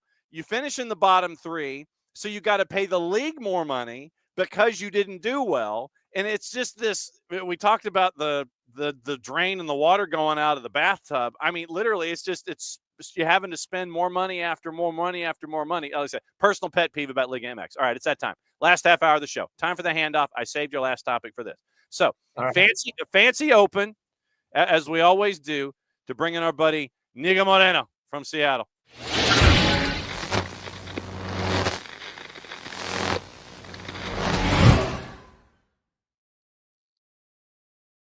Two, three, four. Okay. Handoff with Peru and Seattle and Atlanta all in one place. And it is the handoff, and it is the Raul Ruidiaz conversation. Nino had this as a topic. Nino had this as a topic for us in general. And with the ties and the topics of conversation, I want to start with you, Niko. Nino, your question and your comments about Raul Ruidiaz this week, go. Raul is here in Peru. Niko, first off, good morning. Good morning, my friend. Good morning. Good morning, Niko.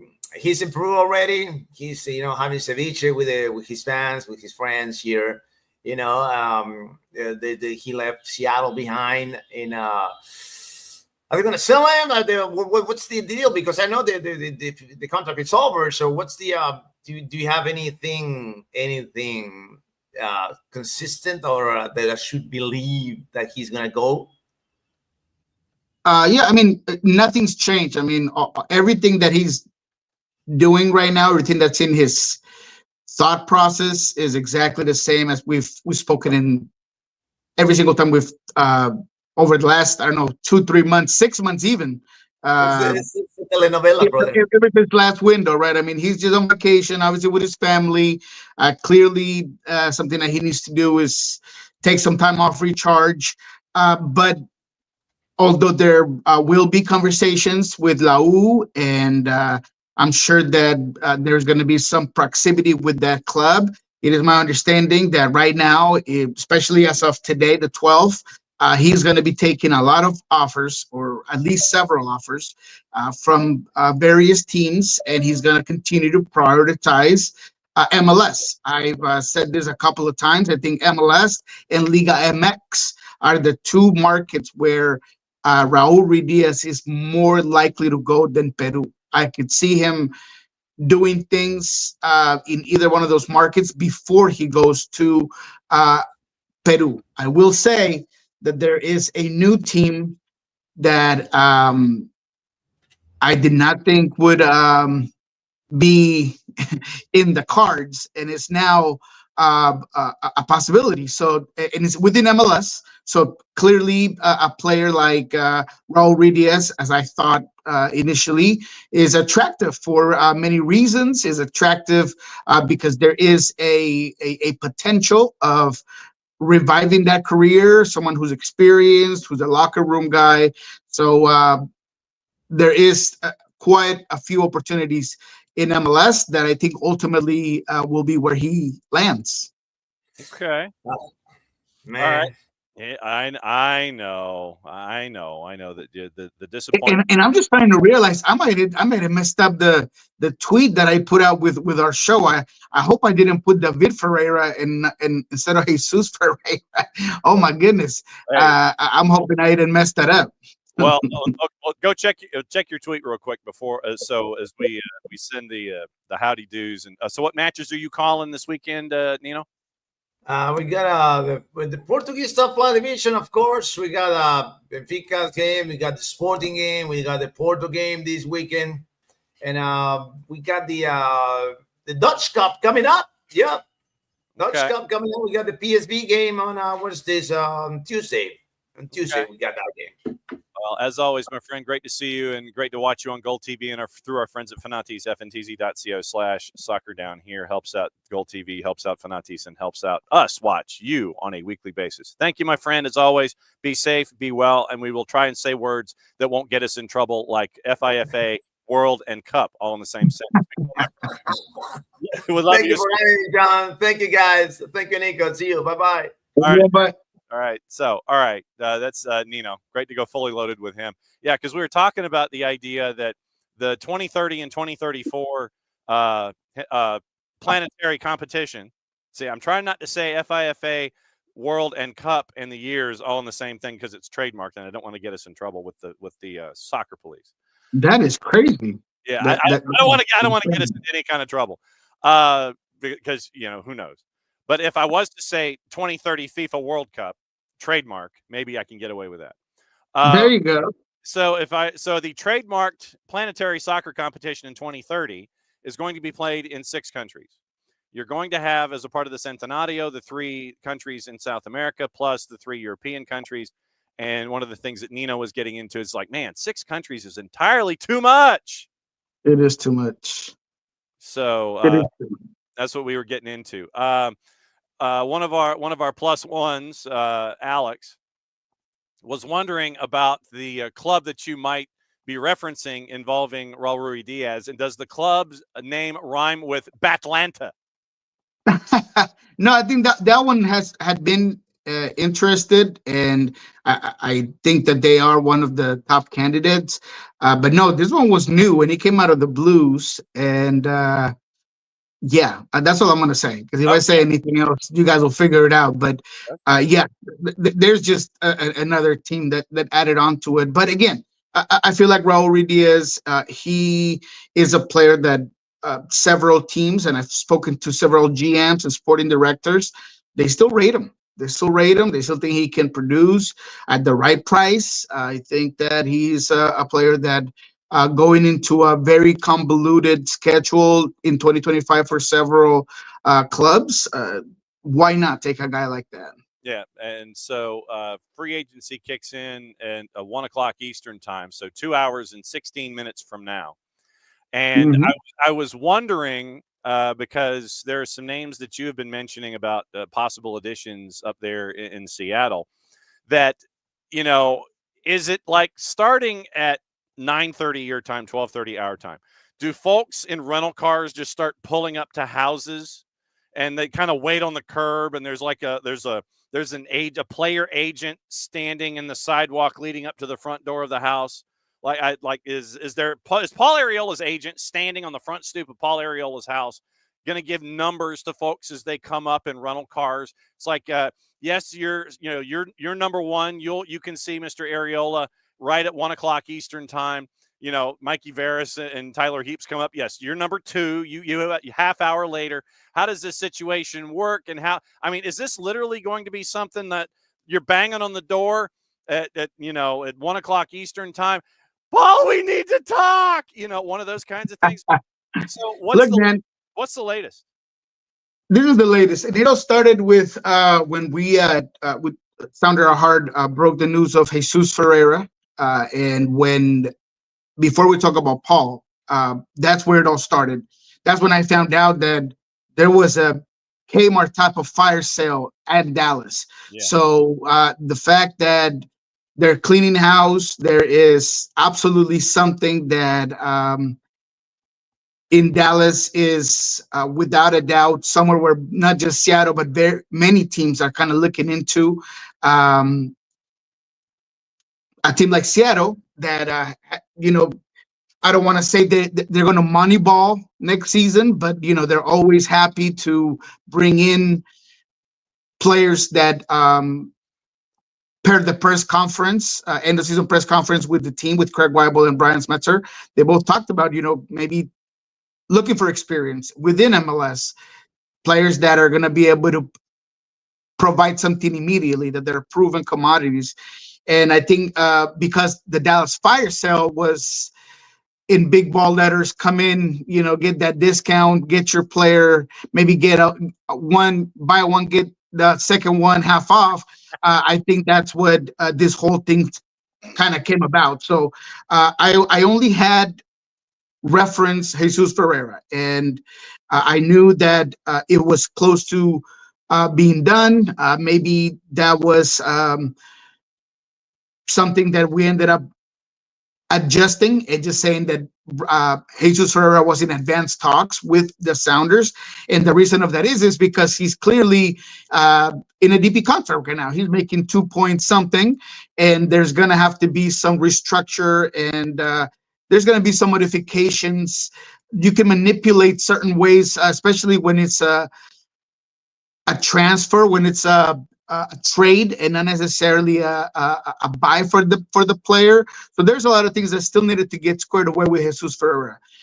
Then the next day, I am at my daughter's soccer game, and all of a sudden I hear this Paul Arriola thing, and I literally almost fall off my chair, because maybe I should have seen it coming, because I had heard of how much this Dallas team was trying to get rid of players and kind of clean house, did my research, call a couple of people, and sure, I mean, when it's Tom Bogert on the announcement on the report, you kind of already take it for what it is, right? And it sounds like, look, Jesus Ferreira was not in the best terms with Dallas. He was unhappy. I think it seems to be a situation where both club and player want to figure out how to get him out. So Paul Arriola, in a similar way, him being unprotected is something that I think was a given, obviously, with San Diego potentially being able to get him. So all in all, it all worked out so that Seattle could kind of jump on his opportunity, where even if Dallas has to cover partial part of his salary, because that is what is being reported, very believable because of what I just mentioned, the politics and the problems that are in Dallas, and the opportunity for Seattle to kind of jump on two experienced players that might not be that big name that people were expecting, but without a doubt, two pieces that are going to come in and produce and be effective, and that gives Seattle a lot of possibilities on the attacking end. I mean, Jesus Ferreira could play as a second striker. He could play as a false nine. He could play out wide. Paul Arriola himself is a good, experienced winger. He could do a lot of things in the inside channels as well. So two quality players. Very interesting thing how everything played out. But to your point, I think that the traffic being managed might not be by Paul's agent, but more Dallas as a club just basically showing off a whole bunch of open houses for their players and seeing what clubs want to take away from Dallas right now. I have this vision perhaps at the FC Dallas headquarters where the security guard, he's there at the gate, and you've got the gate with the dude, but he's got, it's like, he's looking at his clipboard and he's looking at the appointments list, and it's like, okay, so noon Central Time. How do you smell Schmetzer? one of those kind of. I mean, if Dallas is having the fire sale, and it's these particular sections that are attached to it, I will be intrigued to see how they respond. Does that mean that folks come up from North Texas to try to fill those gaps? Did they try to do things financially feasibly? Kind of like other clubs. I want to see how they fill in those holes and try to invest in themselves, meaning Dallas as opposed to Seattle. San Diego had their 5 picks last night. They kept 3. They flipped 2. What did you think of the selections that Mikey Veras and Tyler Heaps made late last night Eastern time? I mean, it was very uneventful. It really was, specifically. And I mean, it's understandable that San Diego probably wants to rather get some GAM and rather trade some players to add on international slots and things of that nature, rather than get certain players. But I feel like there was a missed opportunity there. I think Joseph Lobson is a good player. I think he's polyfunctional. You know, he could play midfield, he could play fullback. Um, the sporting director for San Diego kind of talked a little bit about that. I think Diop is a good prospect and a player that could potentially be very interesting in the future, depending on how they develop him, how they work him out. But I don't know about you. When it's San Diego, I mean, San Diego, I don't know if you've ever been to San Diego, but it's a city that just kind of, it feels high end. It feels very uppity and money. And with the new lights of Los Angeles being as bright as they are, I was expecting for them to do a little bit more of a big signing in terms of what you had available. I agree with Tom Bogert. In fact, that I thought Davy Flores would have been a home run player that they could have grabbed from Toronto. I was looking at Jaboa, another guy that it's a quality guy, someone that's going to come in and produce. They already had added Andres Regis, or not officially, but we knew that that's something that is in the works. So they are doing a couple of things here and there. But in terms of this specific draft, it was just a little bit uneventful, a little bit underwhelming in terms of the overall potential that they could have had. The most intriguing guy was Thiago Andrade, and they ended up shipping him to Toronto. So that'll tell you exactly what I thought of the whole event. The whole thing that they try to put out was very underwhelming. And this right now, they've got 13 players. And obviously, it is Chucky Lozano as your centerpiece. He's the dude that's going to be on all of the commercials, all of the billboards, all of the buses, all the transport. I mean, he'll be on. Look, if they could do a virtual Chucky Lozano and have him dressed as a lifeguard at Coronado Beach, saving folks and looking like Baywatch, that's what they're going to do with Chucky Lozano. You've got Tomas Angel and Chucky Lozano up top. I'm thinking that you're probably going to go chasing after another big gun up top. And then, keeper. For me, what are you going to do? I mean, there were some good keepers that were on the list yesterday that they also didn't chase after. So I'm thinking another big gun, another big DP, maybe two to go with, an attacking mid or somebody that can be a good point guard, somebody on the left and somebody in net. But yeah, I was intrigued that right now they just seem to be adding bulk so they have a roster that they can dance with as opposed to the big names and then filling in the holes financially. Yeah, and that's exactly it. I mean, I was looking at Panico. That was one of the guys that I thought maybe was going to get a look at. Stephen Cleveland, at least a little bit of experience to a certain extent of goalkeepers that were at a low salary, that were in a secondary position, and maybe they could be their starter. But obviously, these franchises, as we saw with St. Louis, they probably want to make a big impact signing there at the goalkeeping position. And look, don't get me wrong, Brusev's a player that seemed interesting from Orlando. He's a U22 player with a lot of potential. So, I get where they're going there with a little bit of a high ceiling situation. But I think you're right. And I think I killed that name of the Colorado Rapids midfielder, but it was Joseph Lawson. He's the guy that I was kind of talking about. Jasper Lawson. Yeah, he's the guy that I was talking about. And he's another guy that, right, he could do a lot of things for you in San Diego. But again, all in all, when you got Chucky, when you got certain players, I thought there was an opportunity there to make a bigger impact. But I'm sure that they're going to go out here and make some top signings, like you said, to complement a guy like Tomas Angel. I don't see Tomas Angel starting for this team, to be quite honest. I think that they would go out there and perhaps get a bigger player than Tomas Angel. But that is still to be determined. All in all, yesterday, looking at the event that they put up on YouTube, I wasn't very sold on what I was hearing from that front office. So we'll see. It's a great setup The fans were amazing. The facility looked great. I mean, all of the things around San Diego seemed pretty interesting. But what I was hearing from the front office just, I don't know, they didn't leave me very sold on the project so far. Yeah, right now, Duran Ferri and CJ Dos Santos right now are listed in the keeper position for San Diego FC. So we'll see. Obviously, my anticipation is that CJ will challenge for the number one spot with whomever else they bring in, unless they're profoundly confident that CJ Dos Santos is the man and has the space dust rubbed off from his time with Messi and friends, and that he'll be able to challenge as the number one when he goes to San Diego. The other thing, Major League Soccer-wise, that I wanted to talk to you about before we get into free agency and other possible moves and shakes and things like that this week was the notion that it could happen where Major League Soccer could change their approach outside of just having AM and actually do deals that would involve cash outside of the AM purview, where if you wanted to drop, say I go walking up to Messi and friends, and I think that I want Benja Kremoski.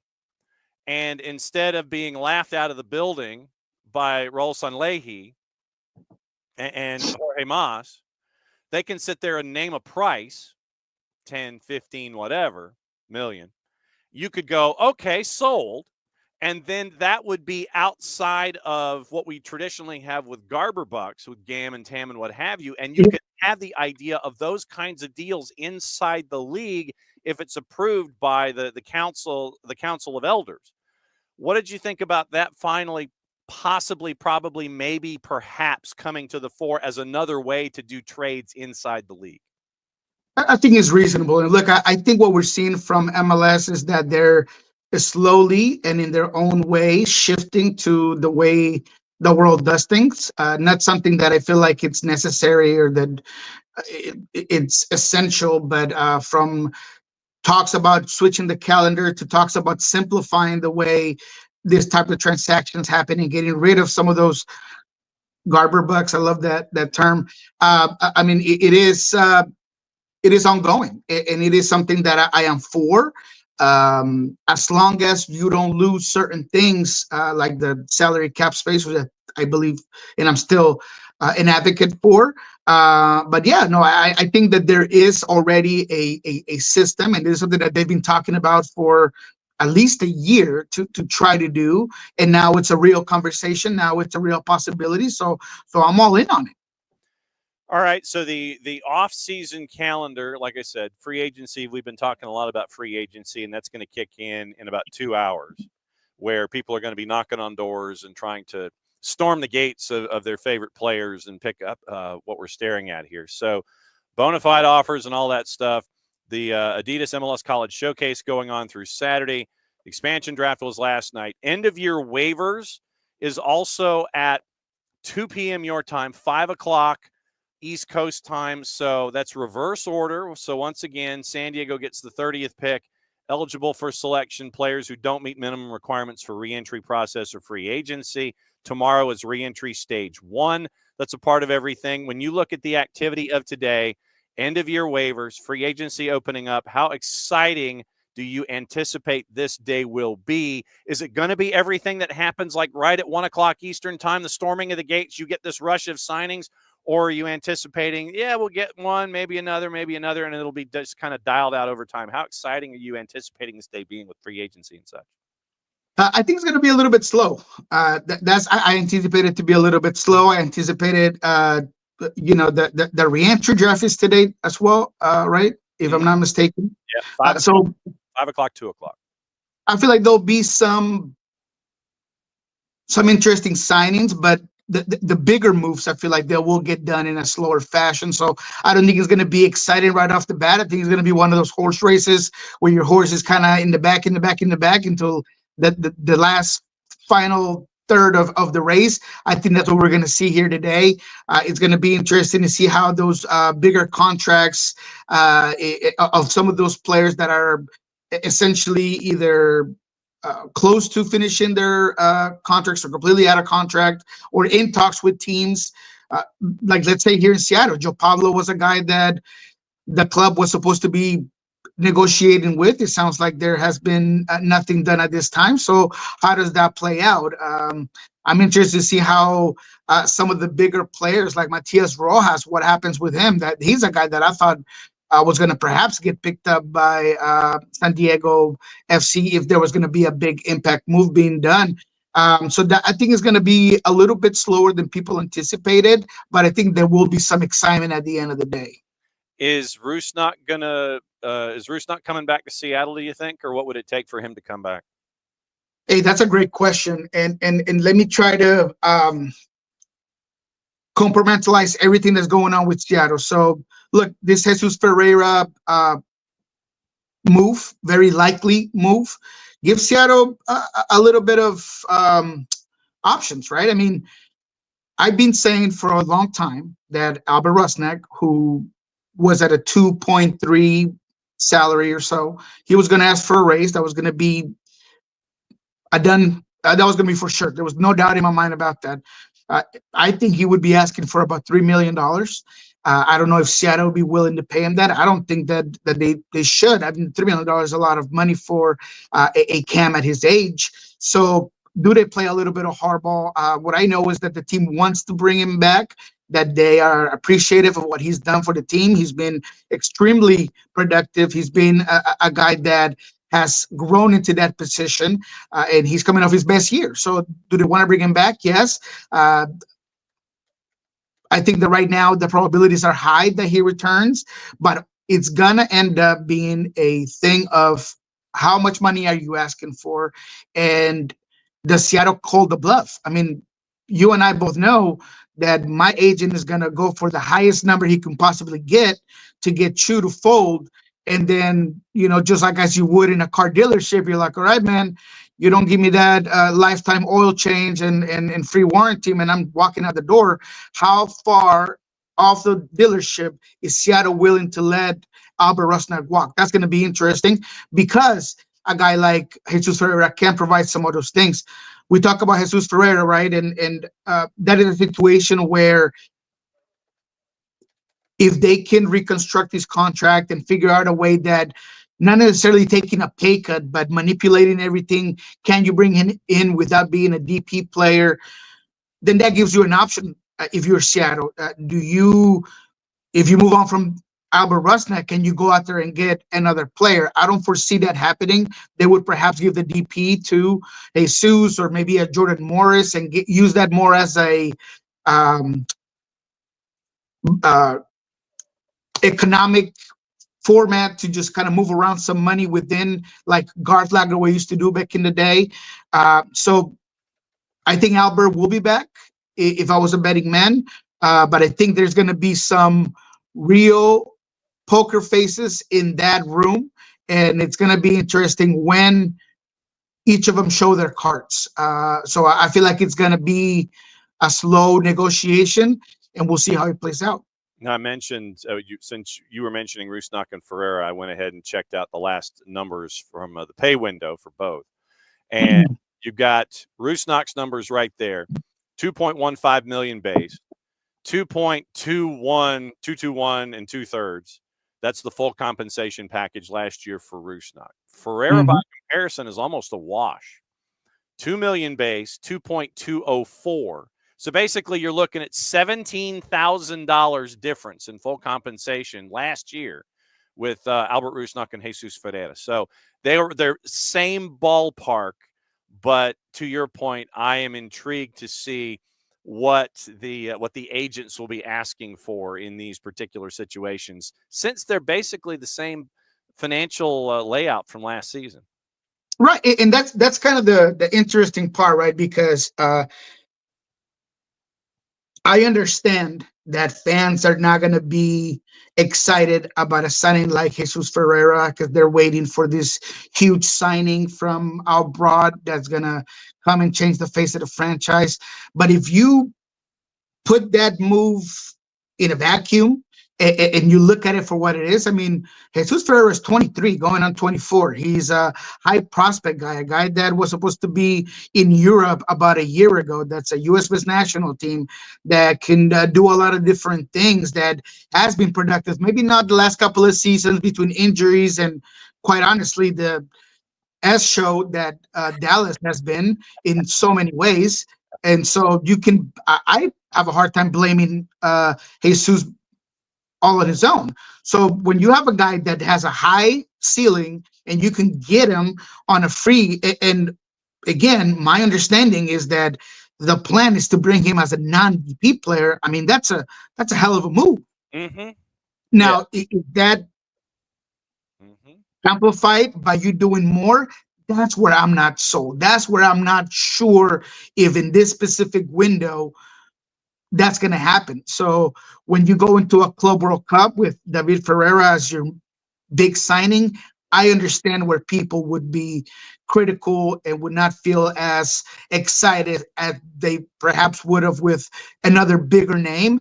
But again, Craig was very transparent when he came to this.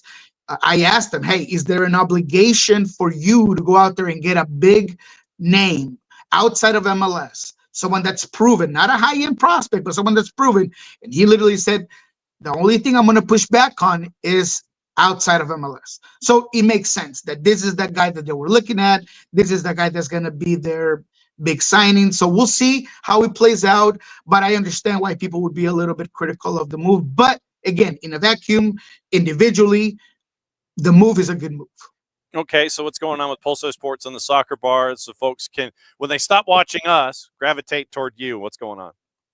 Well, we're not going to have a soccer bar today, as we're going to have our final end of the year show next week on Monday. On Pulso Sports, man, I'm running around like a chicken with my head cut off right now. I'm actually be taking a call here after I'm done with you. Try to get as much as I can on other potential moves into MLS. I'm going to try to break something, as always, here at the show.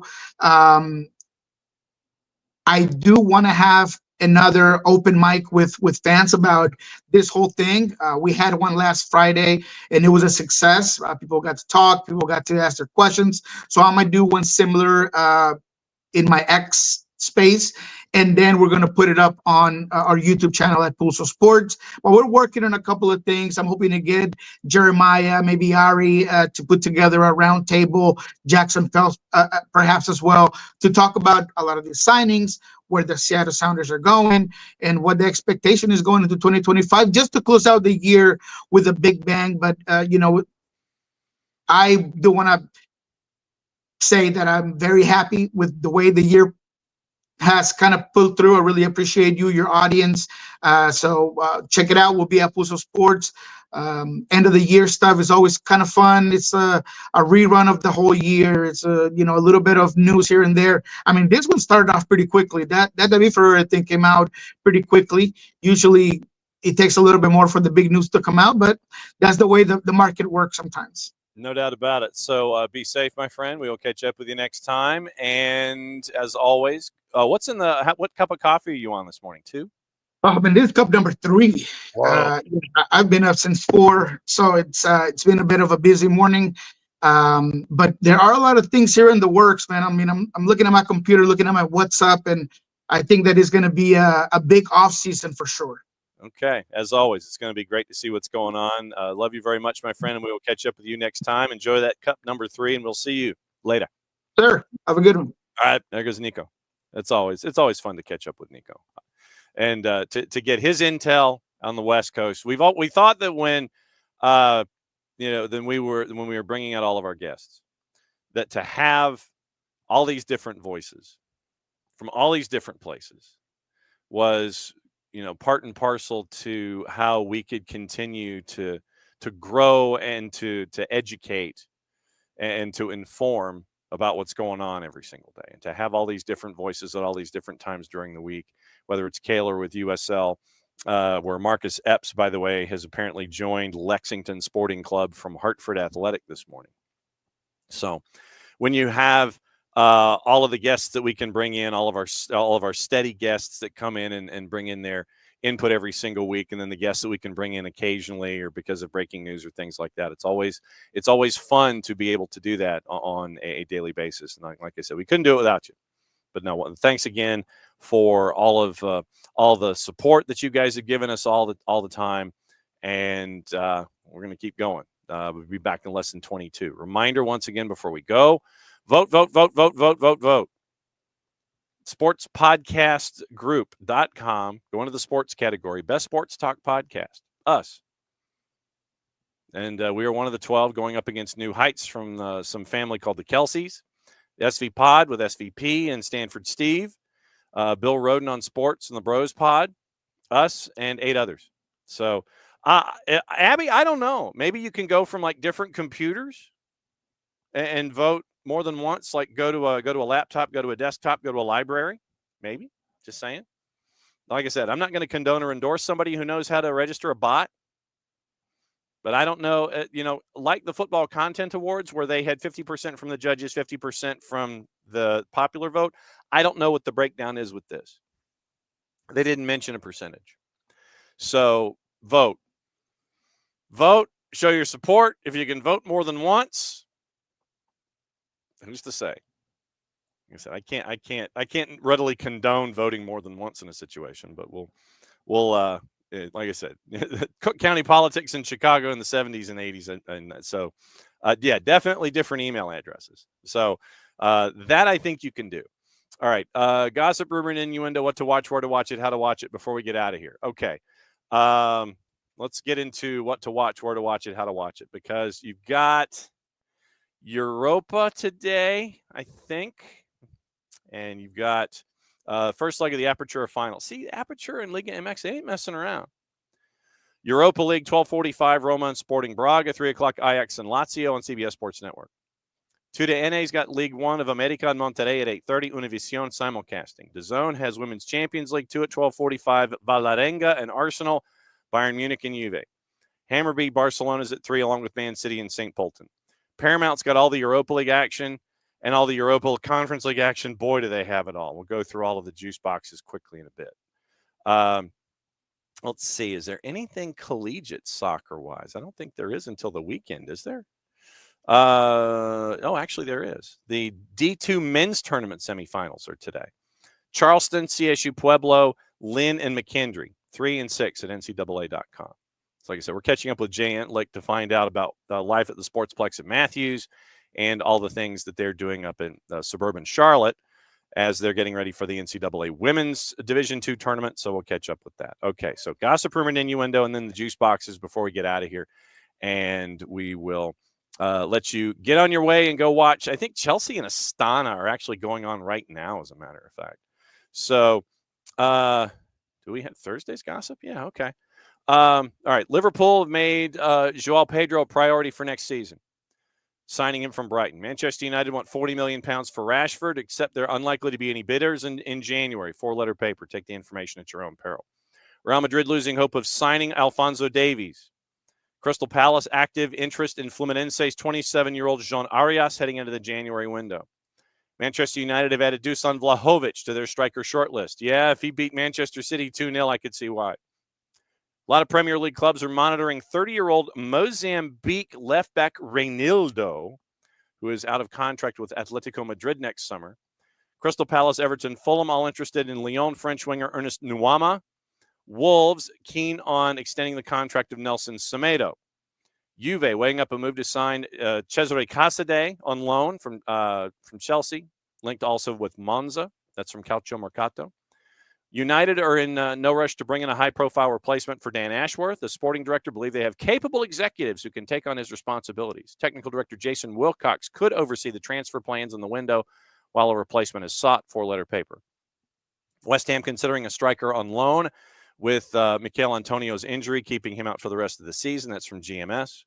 Newcastle's Sandro Tonali open to returning to Serie A, but a move in January would probably have to be on loan because of his salary. Gazzetta dello Sport. United are in talks over signing 17-year-old Paraguayan left-back Diego Leon from Cerro Porteño. Price tag looks like it's in the neighborhood of £8 million. Leeds' latest championship side linked with a January loan move for Villa's 21-year-old forward Louis Barry, currently on loan at League One's Stockport County.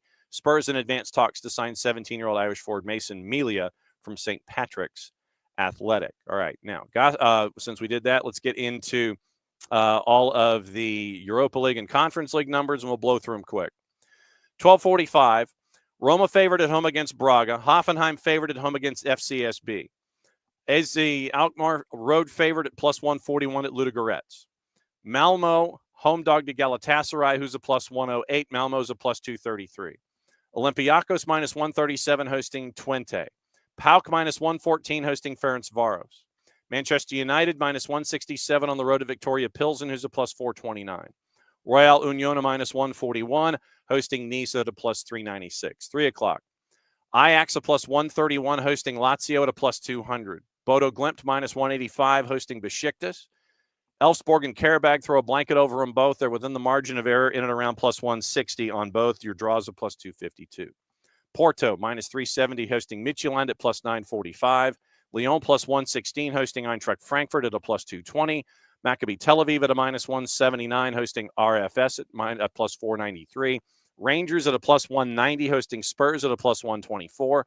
Real Sociedad at a minus 263 hosting Dinamo Kyiv at a plus 740. Slavia Prague at a minus 200 hosting Anderlecht at a plus 565. Champions League. Or your Conference League, sorry. 2 games going on, or one already finished this morning because it was in Reykjavik. Djurgården wins on the road at a plus 149 at 2-1 over Vikingur. Chelsea leading Astana in Azerbaijan at a minus 217, 3-1, and they're at halftime. That one you can catch on Paramount Plus. 12:45. Başakşehir favored at home at a plus 112 against Heidenheim. Dinamo Minsk minus 200 hosting Larna. FC Copenhagen minus 250 hosting Hearts. Fiorentina minus 417 hosting Lusk. Molde on the road a minus 154 hosting HJK at a plus 407. Legia Warsaw minus 122 hosting Lugano at a plus 312. Noah at a plus 181 hosting Apoel Nicosia at a plus 159. Ljubljana minus 102 hosting Circle Bruges at plus 309. And Petro Cub is a plus 1200 hosting Real Betis at a minus 476. 3 o'clock. Ghent minus 270 hosting TSC at a plus 600. Mlada Boleslav, slide home dog at home at a plus 161 against Jagiellonia, who's a plus 150. Omonia Cyprus, a plus 183, hosting SK Rapid Vienna at plus 145. Paphos minus 189, hosting Celje at a plus 457. Shamrock Rovers at a plus 181, margin of error with Borac Banja Luka, both in and around plus 180, draws a plus 193, so the juice boxers don't know. St. Gallen a plus 238, hosting Vitoria Guimarães at a plus 110. And the New Saints at home, plus 772, hosting Panathinaikos at a minus 312. All right, once again, we'll go through all the early rounds of free agency tomorrow. I'll let you know what's going on. Yeah, plus 1,200. Unless you've got juice boxes to play with, don't play with it. And we always tell you, if you wish to use juice boxes, use the ones at the back of the fridge with the expiration date that was 3 years ago. Only deal with juice boxes that you don't want and can afford to part with. Always juice box responsibly. So for everybody here, hi, Derek. For everybody here, hi, Sharif. And so place the link in the chat. Oh, yeah, I could do that. So hang on. So I will place the link in the chat for Sports Podcast Group, Best Sports Talk Podcast. Okay, so here we go. Before we go, let me do this. And I will post the link. And so if you could put it in the Discord, if you have not. So Abby just did it. Well, then there you go. So Abby beat me to it. It is above. Oh, in the chat. I was thinking like Discord. Yes. And Derek's like, never gamble your Ecto Cooler juice boxes. So there you go. Once again, the ones you can afford, the ones you don't like, that's how you do this. And always juice box responsibly. Always have your intake with juice boxes be responsible. So couldn't do all this without you. We'll be back in less than 22, and we'll let you know what's going on a Friday. And when we find out what the broadcast plan is for next week and what the hosting plan is for next week, we'll let you know. Because, like I said, I'm out all next week because of high school football championships and travel. So we'll find out what the hosting deal is next week and who gets to host and who gets to and what the times are. We'll let you know when we know. But like I said, I'm out next week because of the high school football championships. I'll be watching like you and see what's going on. So that's the rundown of everything here today. Back at it again tomorrow. And as we always say, mucha plata, y'all play it safe. And because it is the end of the show, that means we get to do this. Back at it again, lesson 22. Thanks for dropping by on a Thursday. Great to see Nino and Niko and you. Bye. Got to hit a button.